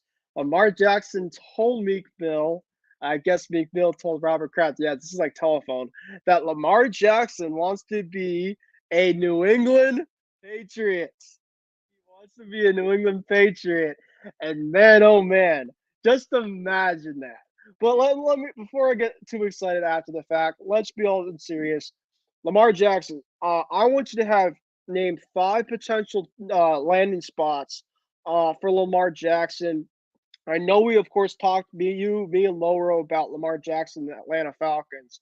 But I think that, over the course of between free agency, between, leading up to the draft and kind of some of the mock drafts that have been out there of some teams, Panthers going one, maybe getting Stroud, stuff like that. What are your 5 teams as of right now? And you could also put maybe some sleeper teams if you want. That will be in the running for Lamar Jackson when it's all said and done. So here are the teams that I have. I think obviously for me it's still Atlanta at number 1, just because I don't buy into the Falcons deciding, hey, we're gonna go with Desmond Ridder or Taylor Heineke as our starting quarterback option. It's like I just don't buy that. I think that's just typical GM talk, and I think that the Falcons, they don't want to say anything because the Falcons owner and also Arthur Blanks and also the Ravens owner, they're good friends. So I don't think he wants to say anything and put something out there publicly or privately because he doesn't want to get the Ravens owner upset that they're tampering with Lamar Jackson. So that's why they put it out there that we're not going to pursue Lamar Jackson. But it just makes too much sense for it not to happen. He's a perfect fit for what Arthur Smith wants to do. Arthur Smith wants to be a run-heavy offense, and why not get a quarterback in Lamar Jackson that specializes in the running game? So I think Atlanta still remains number 1 for me. My number 2, 3, and 4 would probably be, the Commanders, because I think that Eric Bieniemy, he's the offensive coordinator there. He wants to be a head coach soon, whether it's next season or whether it's the year after next season. Eric Bieniemy wants to be a head coach soon. And I don't think he wants to stay, stay like 4 to 5 years to try to develop Sam Howell. I just don't think he wants to do that. So you need to get a quarterback in there to try to get you some great offensive production now and show the world that you can be a great offensive coordinator and a great offensive play caller without the help of Andy Reid. So I think Washington, for me, number 2. Number 3, it's the Colts, because I think the Colts, they need to get a franchise quarterback. They've been going through, Phillip Rivers, then Carson Wentz, then Matt Ryan. They need to get a young quarterback who could be their future quarterback for the long term. And unfortunately, the Indianapolis Colts now have, I believe, the 4th pick. They're going to have to probably take Anthony Richardson. And I don't think they'll be taking Anthony Richardson because the thing is, Anthony Richardson is a project. He's like Trey Lance. You need a guy, maybe the Colts are willing to do it, but you need a guy who is willing to just sit down with him and develop him and rebuild. I think the Colts have pieces right now where they are confident that, hey, we can contend next season. We just had a bad year, but we can actually contend for what is a weak division that is the AFC South. So I think the Colts, they have the pieces on defense, DeForest Buckner, Darius Leonard, to name a few. Offensively with Michael Pittman, you also have Jonathan Taylor at the running back position. The Colts have a team that they have some pieces. They just need that quarterback, and I think Lamar Jackson could be that guy for the Colts, especially if they don't get the quarterback that they really want, whether it's Bryce Young or C.J. Stroud or Will Levis. They could get Lamar Jackson. The 4th team that I have for Lamar, and this might be a stunner, Ben, because we've always seen a lot of these stunners come up in the NFL where we're just like, what just transpired? Like, where did this even come from? And the team that I have that could stun the world and do it is the 49ers, because I just can't rule them out. Kyle Shanahan knows that he has a team that is ready to win now, and they're just a quarterback away. I know that John Lynch said all the stuff that he did about Purdy today, and what really got me perked up was what he said about Trey Lance. When asked about a trade for Trey Lance, he said, I can't rule out a trade for anybody. If the right offer comes along, I wouldn't rule it out, and I wouldn't rule out considering it. And when I saw that comment, my thought was, I don't think he would say that if it was Brock Purdy. I think that if it was Brock Purdy, he probably would shut it down. But it just seems like the Niners' faith in Trey Lance is slipping day in and day out. And, John Lynch even said it today that if the season started today, that Brock Purdy would be the starter for the 49ers. And if, when he does get healthy, Brock Purdy will be the guy getting the number 1 snap. So, I think that there's a situation brewing in San Francisco. I think that Trey Lance might have played his last snap for the 49ers. And I think that, either it's Purdy or, Lamar Jackson could be that guy for the Niners. And specifically because the Niners are an organization that loves to run the football, and he would be a perfect fit for the Niners. And Ben, imagine not only do you get Lamar, but imagine if the Niners somehow, pull out a deal for Derrick Henry, and you have Derrick Henry, Christian McCaffrey, and Lamar Jackson. Imagine how scary that running game would be. I mean, I don't think anybody could stop that running game. I really don't. And also, not only that, but you have Lamar at the quarterback. You could use 2 running back sets with McCaffrey and Henry, and then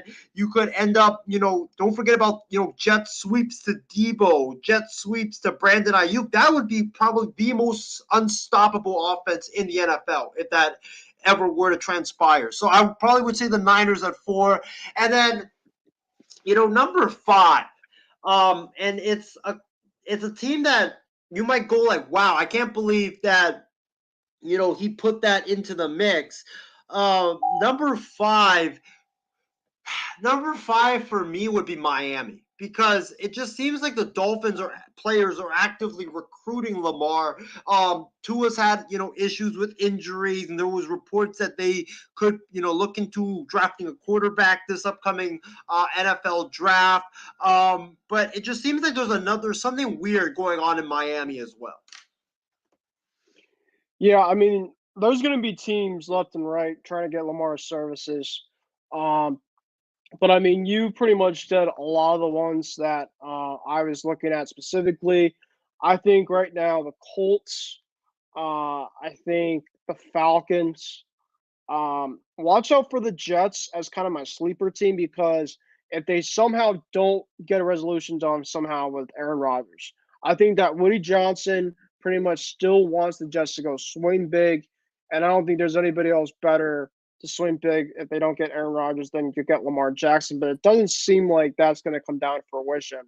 Um, so between the Colts, the Falcons, Mina Kimes on NFL Live is saying, watch out for Detroit to be a team to watch out for. I know that Jared Goff, it sounds like they're really keen in on, but watch out for that team specifically on Lamar Jackson. I don't think he's going to be in my top of my list.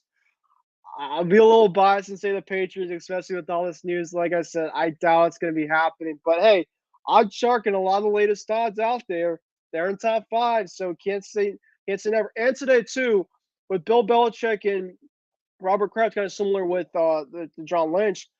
Typically speaking, when Brady, of course, is quarterback, Bill would always say that Tom's our guy, this that, and when he said today that it's open competition for quarterbacks, and I just felt like, and they asked today about as well of, he didn't say like Max our guy, right? He pretty much said it, they also asked him about, what do you think of potential of Lamar Jackson? He said, well, I don't want to talk about players from other teams right now. So, and with Kraft pretty much saying it, Kraft seems like he's really big on Mac, but I don't know if Bill's really big in on Mac. So it just seems like something might be brewing. And now with the Robert Kraft saying publicly out there, maybe I don't know if he was just saying it just to say it, but I also think too with the AFC East division, if you get Lamar Jackson in there, you have him with Josh Allen and Tua, and and company. It would be an absolute fun and loaded division. And then San Francisco, I actually agree with you, Isaiah, because they're in a ready to win now mode. And if you see the Lamar tweet out there, he said, "I'm ready to win a championship now." And no other better place, I think, right now than you see defense wins championship. But the biggest thing about Lamar Jackson, I think, is health. But I think the 49ers have been so unlucky for so long. They have a lot of quarterbacks that are mobile. And I think John Lynch and Kyle Shanahan like to use a lot of mobile quarterbacks. That you bring in Lamar Jackson, you don't even have to get Derrick Henry specifically. I think specifically if you get Lamar Jackson, that brings your team from contention to Super Bowl contention. I just think that would be absolute crazy. And Isaiah seemed like he said he put me gave me a thing as well about Taylor Rapp, which we might get into as well. Which actually didn't put it in my notes, but Well, Ben, back to your point about the Patriots, though, like I did see the whole Belichick thing, and it's interesting. You're right. And it got me thinking. I think that I don't know if Mac Jones will be the Patriots starting quarterback because there were reports that players wanted Zappy. There were reports that Belichick didn't like the attitude of Mac Jones. And Belichick's a guy that likes players that are like, yes, sir, yes, sir, yes, sir, and the guys that will obey. And he doesn't like, the guys that are want to showboat, guys that, are going to throw tantrums out there. He doesn't like that. And that's why I was kind of shocked that Belichick didn't nip that in the butt last year when Mac Jones was, going off on Patricia. And I was shocked that Mac Jones had the guts to even do that just because, we never really saw Brady. Yeah, we saw Brady a couple times throw McDaniels and O'Brien under the bus, and, he got into it with them on the sidelines. But with Mac, it wasn't just like he was doing it on the field. But with Mac, it was he was throwing them, or throwing Patricia Judge under the bus subtly in the press conferences. So that was something you never see out of a Bill Belichick coach team, and you saw it with Mac Jones. So I think that for Belichick, he might want someone that he can control. He might want someone that could be like technically a puppet at quarterback. And Zappy doesn't turn the ball over. He doesn't really turn the ball over. He's a guy that is like more like a game manager. And I think that that could be a guy that Belichick looks at and be like, hey, that's what I want as my quarterback. I don't want a guy that is going to the media saying stuff about my coaching staff or throwing tantrums on the field. I want a guy that is just gonna do it my way. And that's why when I thought about Belichick's comments, it just got me to the point of thinking that, hey, we could see Bailey Zappi be the starting quarterback of your Patriots next fall. I think really too, when he said open competition, watch out for the Patriots to be one of the headliner teams in the NFL draft, because I don't think they're going to draft a quarterback. But if you potentially put a trade package of some high picks for a trade in like a Lamar Jackson, because I don't know as of right now potentially how many teams are going to have the trade package ready to go, because the Ravens can still match the offer sheet. They're going to still have to be able to know that they can still be blown away by a trade offer out there. But I think that will be very interesting, very fascinating to see. Of course, Lamar Jackson, the breaking news today that he has officially demanded out. He wants to be gone. Time will tell where he goes. But let's go to the other big name at quarterback. Of course, this has, of course, been a name that we have talked about already on the program for feels like I don't know how long. But Aaron Rodgers of currently is still not signed with the New York Jets. There still feels like there's a standstill. But there was a recent tweet out from, I obviously want to give credit to the person that had it, from Charles Robinson. Charles is a senior NFL reporter for Yahoo Sports, so he probably is tied in some way, somehow. And he said that, from according to Charles Robinson, that the Jets and the Packers could be closer on a Rodgers trade. Now, as I hear this as well, I don't know if you got the chance to take a look at his tweet or not, but he says, as it currently stands, the Jets would send a 2023 and a second round pick and a 2024 second round pick that could turn into a first based on performance. But the holdup as of right now, and hear me out on this is kind of interesting, is the Jets want a backup from Green Bay in case Aaron Rodgers doesn't play in 2024.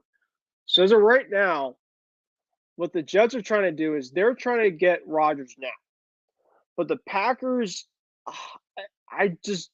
they're just like, we're not going to just trade him just to trade him. He's been our quarterback for now, it feels like forever. And, Aaron Rodgers, of course, has publicly said on the Pat McAfee show that he intends to play for the Jets. But let me ask you, Isaiah, what do you think the holdup is right now? Is it the draft picks? Is it that, this is just all trade talk just to make it happen and, they're going to have to go a different route? I think that when all said and done, it's going to happen. But I think specifically as of right now is the draft picks. What do you think? I think it's several things. I think it's the draft picks, and I think that the Packers could be wanting a player in return. And if I'm the Jets, and if the Green Bay Packers are asking for my first round pick, I know they're not wanting to give it up, or they're hesitant to, but I would give it up, because here's the thing. All these teams always hold on to their draft picks. They care so much about their draft picks. But the thing we've seen time and time again is that these draft picks are not guaranteed. A lot of these players that you draft could end up turning into a bust. And then, you miss out on Aaron Rodgers. Why? Because you wanted to keep, a guy in college, or try to keep the chance to get a guy in college over getting Aaron Rodgers, who's a guaranteed player. If I'm the Jets right now, I would easily give up that first round pick. It's like I think it's number 13. You're not really going to be getting, the top of the top players with that anyways. So it's going to be like a crapshoot. I think that they should definitely give that up. And I also believe that, I think the Jets don't want to give up Corey Davis. That's what I've been hearing, is that the Packers want a player back. And if it's Corey Davis, you know what? I would be willing to give that up too, just because you're going to have, if Aaron Rodgers, does come, when he does come, Alan Lazard's already in your wide receiver room. You have Gary Wilson. Corey Davis is a guy that is underrated, but he's also inconsistent, and he gets hurt sometimes as well. And I think that if you do get rid of Corey Davis, you have Odell Beckham Jr. waiting in the fold, because I guarantee you, if Rodgers comes to the Jets, Odell's going to follow. There's going to be more players just than Aaron Rodgers himself coming to the Jets that will follow Aaron Rodgers to New York. So I think it's the Jets want, or the Jets don't want to give up the players that the Packers want. And I think the Packers just want a first-round pick, because from Green Bay's side, if you don't get a first-round pick, at least from the Jets, it would be an utter failure of a trade for you if you only get like a second-round pick or a third-round pick back.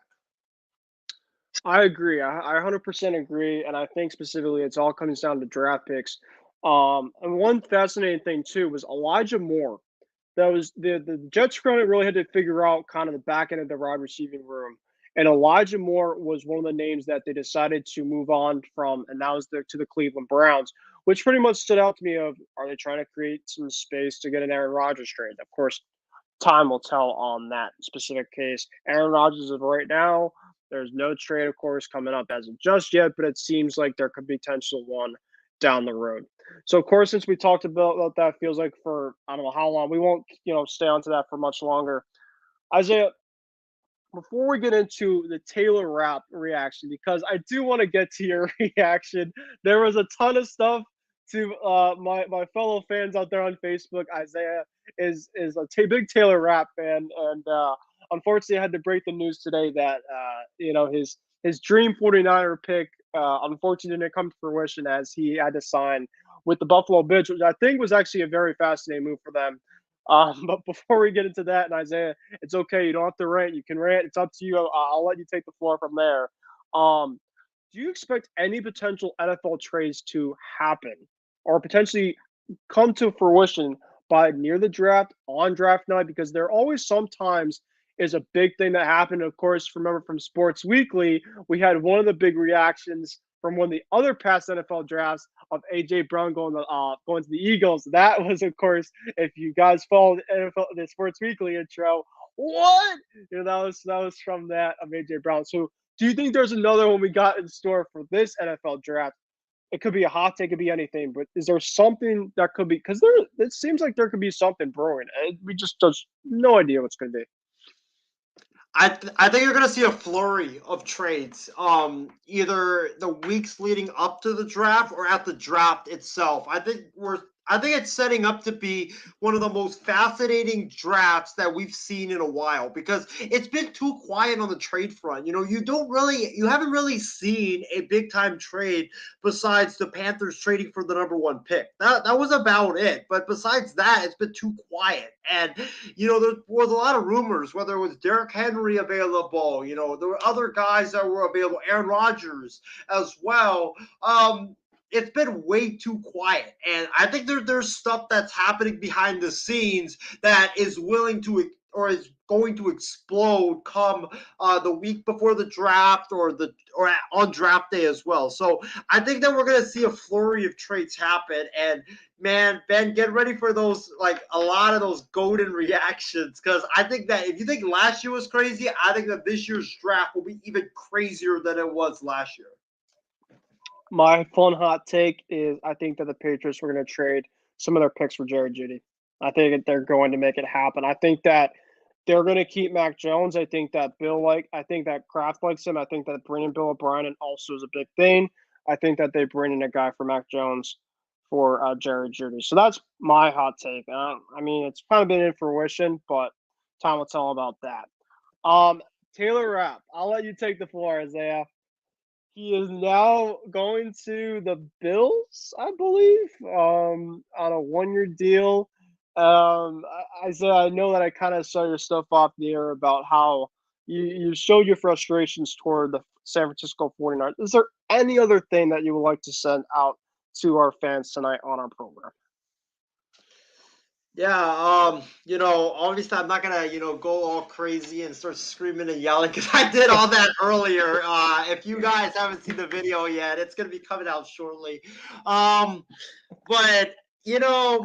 Ben, I really don't know what to say just because I thought the Niners were going to change. I thought that they were going to learn their lesson of the past failures, but it just goes to show you that they haven't, and that John Lynch and Kyle Shanahan are a bunch of stubborn men. I the reason why I was upset at the Niners not landing Rap, not because that Rap didn't go to the Niners, but because of two things: the deal that Rap took in Buffalo, and also the fact that it just goes back to a point that the Niners just don't want to invest in the secondary, despite having the best defensive line in the NFL and arguably the best linebacking group in the NFL as well. It's like they have two of the great things on in a unit, but they have one big weakness, and it's been hurting them for the last 4 to 5 years, and they just don't want to address it. And you know how the story is going to end, and that's why it's just so frustrating. Like, when I saw the news today that Rap went to the Bills, my immediate thought was, and I went on Twitter to take a look at what deal did he sign for. If it was 3 years and $21 million, then I would have been fine with the Niners not signing him just because we don't have that kind of money. But when I saw it was 1 year, $2 million, that's when I got enraged, because you have that money. Like, you can't tell me that you don't have that kind of cash. Like, 2 million is chump change. I think we all can agree to that. That's nothing. That's nothing. And when you look at Rap stats, the fact that he only got $2 million for 1 year, like, that is the biggest steal of the offseason. And Buffalo didn't even need a safety. They just re-signed Jordan Poyer. They have another safety as well next to him.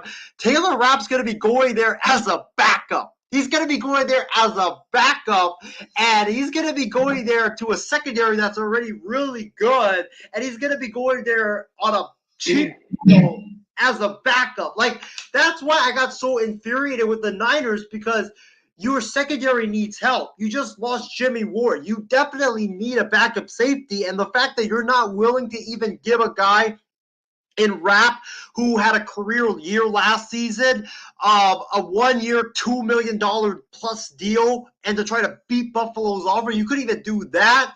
That's why it's so frustrating, because if you can't do that for Rap, how does or what does it, how confident can I be that you could give that to someone else? Like, you could even give CJ Gardner-Johnson 1 year, $6 million. Like, you can't even give Rap 1 year, $2 million. And we've seen time and time again, you try to build your secondary through the draft, with rookies or guys that are coming off major injuries. It just never works out. When our defensive line, our linebackers, when we can't get to the quarterback, our secondary always gets exposed in big games. And that's why we never win. It's because Mahomes exposed us in the Super Bowl. Matthew Stafford was throwing the football up and down the field on us because we couldn't get to the quarterback. Last year, yeah, you could talk about, Purdy's injury affected it. But regardless if Purdy was hurt or not, Jalen Hurts was torching us because we couldn't get to him and, sack him. So it's just so infuriating to see that the Niners just can't learn their lesson that, hey, you need a good secondary to pair with a great defensive line and a great linebacking group. You don't have to have a great secondary. You just need to have a good secondary. And the fact that they're not even willing to have a good secondary just really pisses me off. And it makes no sense, because John Lynch played safety in the NFL for like 12 years. He was a Hall of Fame safety, so he should know how important having a good secondary is to winning a championship. So that's why, I was very disgusted with John Lynch and Kyle Shanahan today when I made that, video, because you can't even give Rap $2+ million. Are you serious? Like, it makes absolutely no sense. And it just shows that, the Niners just don't learn their lesson. Yeah, I mean, it must have been tough, of course, but for those that still want to see the highlight of Isaiah from today, the big rant, make sure to go check that out. He definitely showed more frustration on that one than here. So yes, Taylor Rapp will be going to Buffalo on a 1-year deal, I believe, for $2 million. Um, we'll shift over really quick. We'll be pretty much almost close to done with the program tonight. I was going to get to the NBA segment, but I'm close to getting to almost 3 a.m. here on the Eastern Coast, so it's getting closer for myself to almost be done for the night. But I do want to get to the Stay or Go segment, but before that, Adam Thielen and DJ Chark are officially on the move, and they're going to the same place. How about this? They're going to be going to the Carolina Panthers. Now, the Panthers have been making moves this offseason. Not only they have also traded up to get the number 1 overall pick, so I think a lot of people are saying that they're probably going to look at to get CJ Stroud or Bryce Young. You had 2 decent receivers. I mean, at a decent, rate. Adam Thielen has been one of the great receivers that the league has had for a while. He, of course, moved on after the Vikings cut him. DJ Chark was a free agent. There were reports out that they were trying to get both of them. Well, they made it happen. So, Isaiah, my question for you is this. With the Carolina Panthers, of course, looks like they're adding a lot. They're going to get the number 1 overall pick. The Bucs, of course, Brady's out. I know that Baker. But do you think it's pretty much their division to lose at this point? I know you had the Panthers to win division a couple of years ago. I think you might be able to get that pick back and maybe get that come true this year. Ben, what's really sad is that wasn't even a couple years ago. That was straight up last year when I picked the Carolina Panthers to win the division, which You're honestly close. it ended up coming close. Yeah, it could have Yep. happened. And I went on this whole thing about Baker Mayfield, saying Baker Mayfield is gonna lift the fortunes of the Panthers. He's gonna do really, really well, and he's gonna make the Browns pay for giving up on him, and just to see Baker not only get benched but get released. I think mid-season. That was Gotta that. feel for the man. Yeah, yeah. Yeah. I think the Panthers are going to be good. I think that whoever's going to be their quarterback, whether it's C.J. Stroud or whether it's Bryce Young, they're walking into a great situation. You have a great coach at Frank Reich, who is known for being an excellent developer of quarterbacks. He's a guru when it comes to working with quarterbacks. So you have that, and also you have great weapons around you.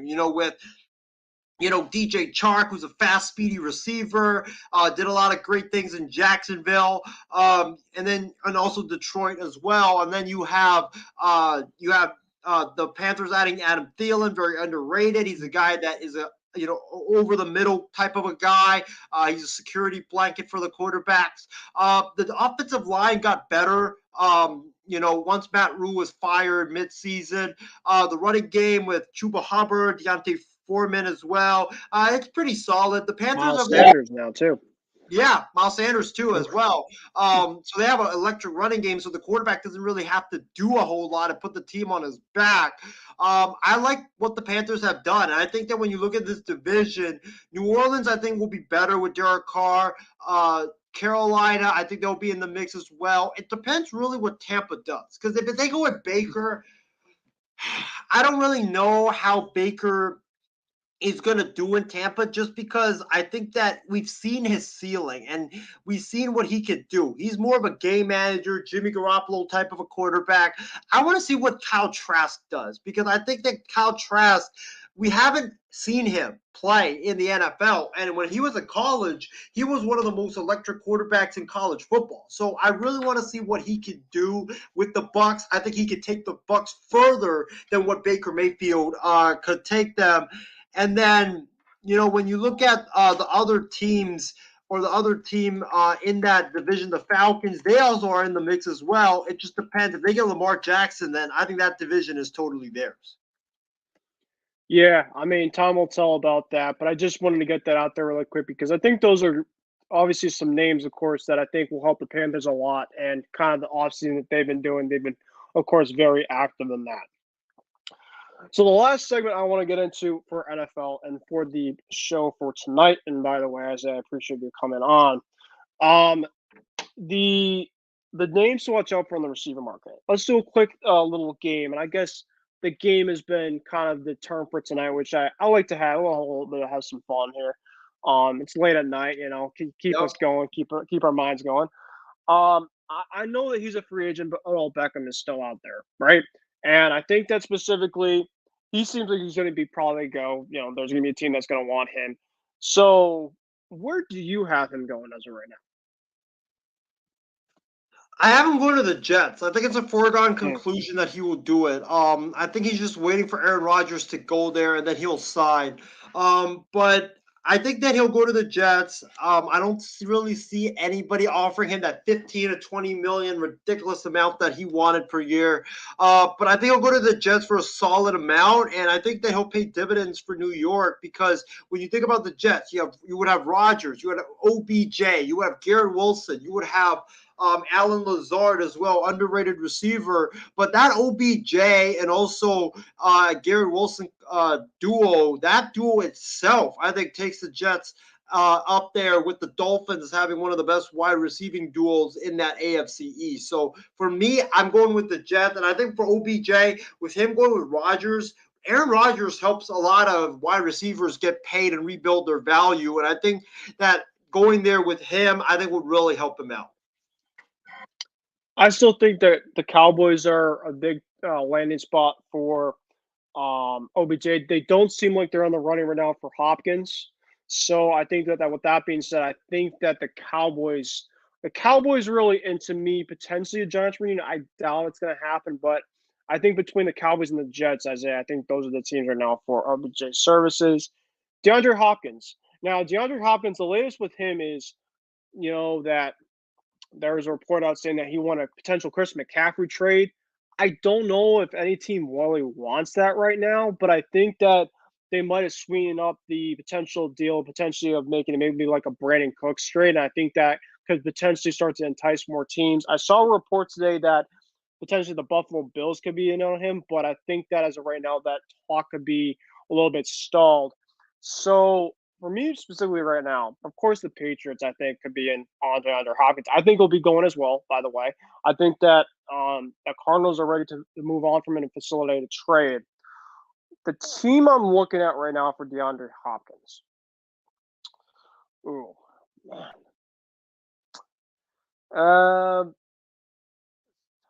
I mean,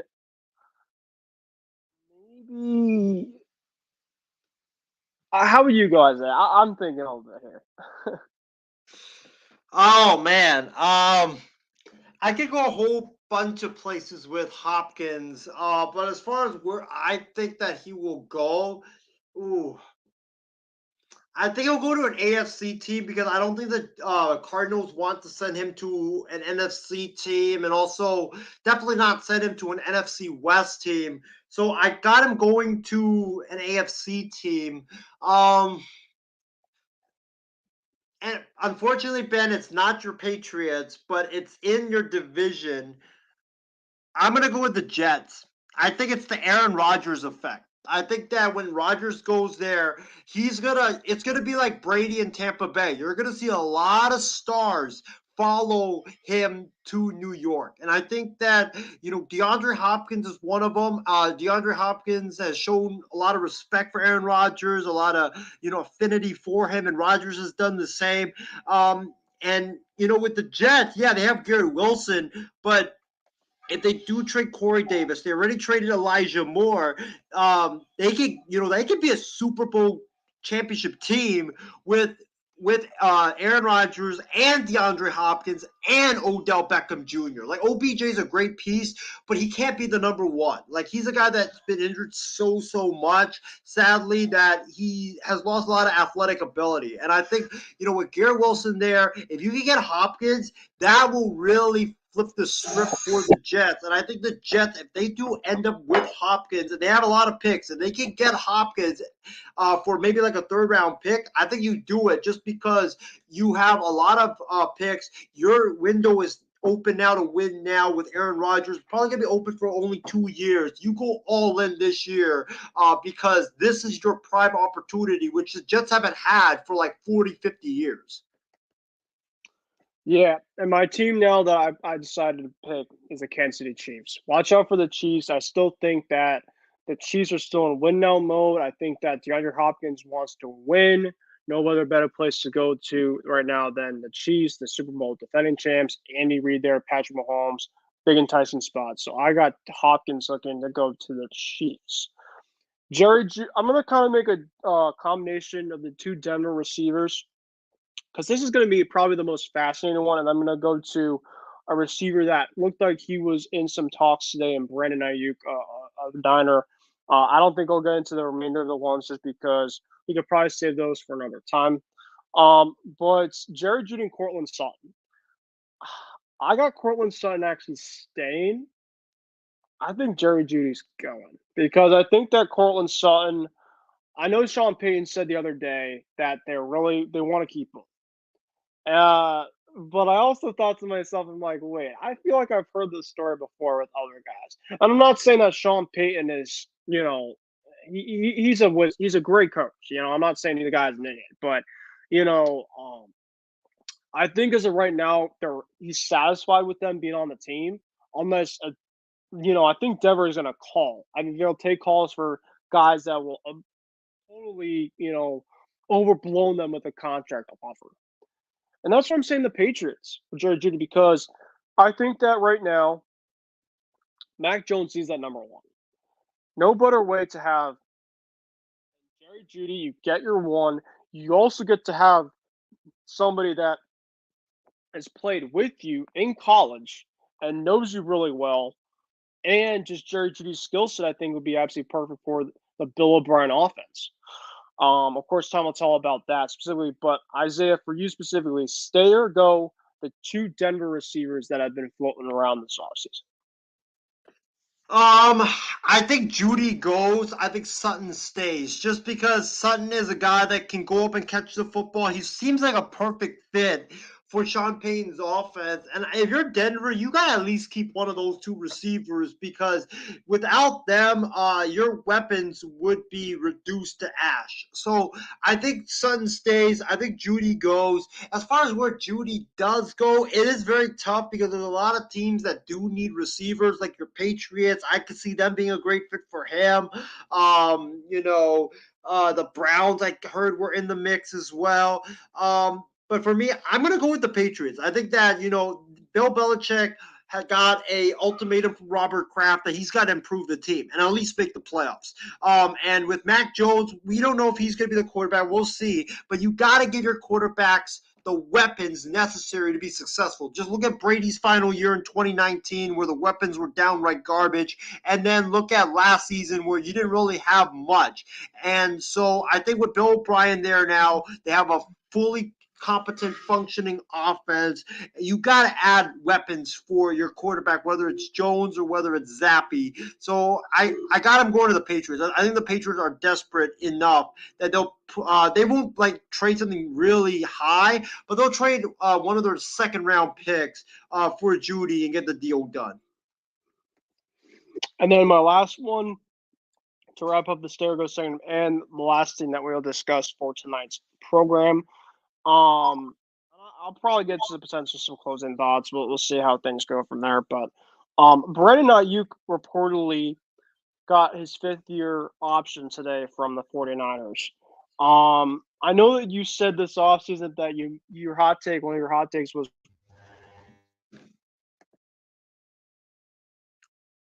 do you think specifically, as now officially my AirPods, both of them are on zero, but do you think Brandon Ayuk potentially could be an team potentially for him? If I had to choose between Debo or Ayuk, I would choose Ayuk because I think Debo is more explosive. But the thing is, Debo is not really that good of a route runner. Ayuk is an absolutely great route runner, and I want to see him, see what he could do. Whether it's with I think he makes Purdy like what he is. As a quarterback with his route running skills. But I think for the Niners, if you're going to trade a receiver, I would trade Debo. Just because it seems like Debo gets hurt a lot. Ayuk doesn't really get hurt that often. He's more the Iron Man for the 49ers, so that's why I would rather keep him. But if you do trade him, you better at least get a high first round pick back. Like that's the only way you trade Brandon Ayuk. But other than that, I don't really see them trading him. There's a guy the Niners are going to trade, I think it's going to be Trey Lance. I really think that Lance's days in Santa Clara are done, not only because of the comments that Lynch made, but if you look at the locker room dynamics. I've never seen the Niners players interact with Trey Lance the way that they've interacted with Brock Purdy. Like Brock Purdy seems like, the Niners just galvanized towards him. I mean, did you see Kittle and all the other players having fun with him at the NFL awards? I mean, Kittle was even sang a song about Brock Purdy during the NFL honors, which is hilarious. They just have that chemistry, and I just don't know if Lance has that chemistry with the teammates, or if he can even have the chemistry with his teammates moving forward. And it's nothing against Trey Lance, but it just seems like Trey Lance was put into a position to fail because when they traded those picks for Trey Lance, it just seems like the whole group loved Garoppolo. The coaching staff did it, but the whole group loved Garoppolo, and it just seemed like that whomever got drafted that year to the Niners were going to be in a position where they were going to be behind the 8 ball when it comes to getting the love from the teammate, from the players. And it just seems like Trey Lance has just never been able to get that kind of love from his teammates. And I think one of the reasons, unfortunately, why is because he's a shy guy. If you watch him, he's a quiet guy. And when you look at Brock Purdy, I mean, Brock Purdy's outspoken. He puts stuff out there, man. I mean,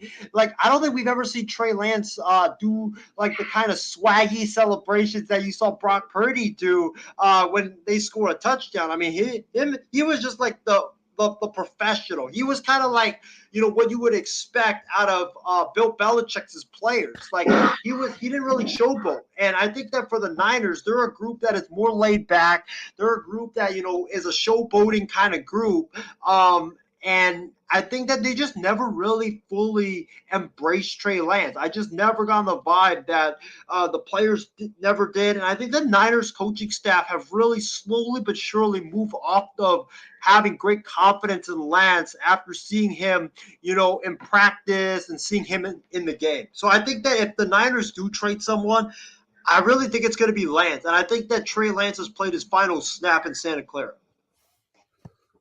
Well, we'll see. Time will tell about that specifics on that. So, with that being said, that was a great show. That we obviously got a lot out. We did some March Madness. We did some football segment, of course, a lot with Lamar Jackson news, the breaking news of the trade request. We talked some baseball, and of course, Isaiah. We'll talk some more on the batter up. I believe Isaiah. For our closing remarks, we have the upcoming shows this week. We'll have some batter up on Saturday. Wednesday. We have what else do we got this week? I think that Taylor's actually pondering doing face off on Tuesday, so we might have a hockey show tomorrow too, or today, basically. Yeah. So Taylor will also have his show on the face off, so make sure to tune in as well for that. But any quickly closing remarks, Isaiah, on your end for tonight?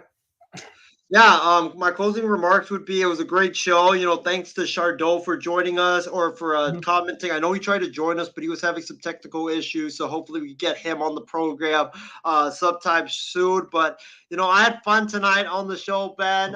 Thanks for doing this. It was a great show. And hopefully, I can come back, maybe next time or next week when we do another episode of Kick It with Kruse. I always enjoy my time on here. And, the last thing I'll say before we close is that when I was in Vegas, Ben, last week, I placed my first sports bet, and it was maybe one of my most bolder picks that I've done, and that was I placed $5 to win 500 on Mississippi State to win the national championship. So I hope it happens. I don't know if it will.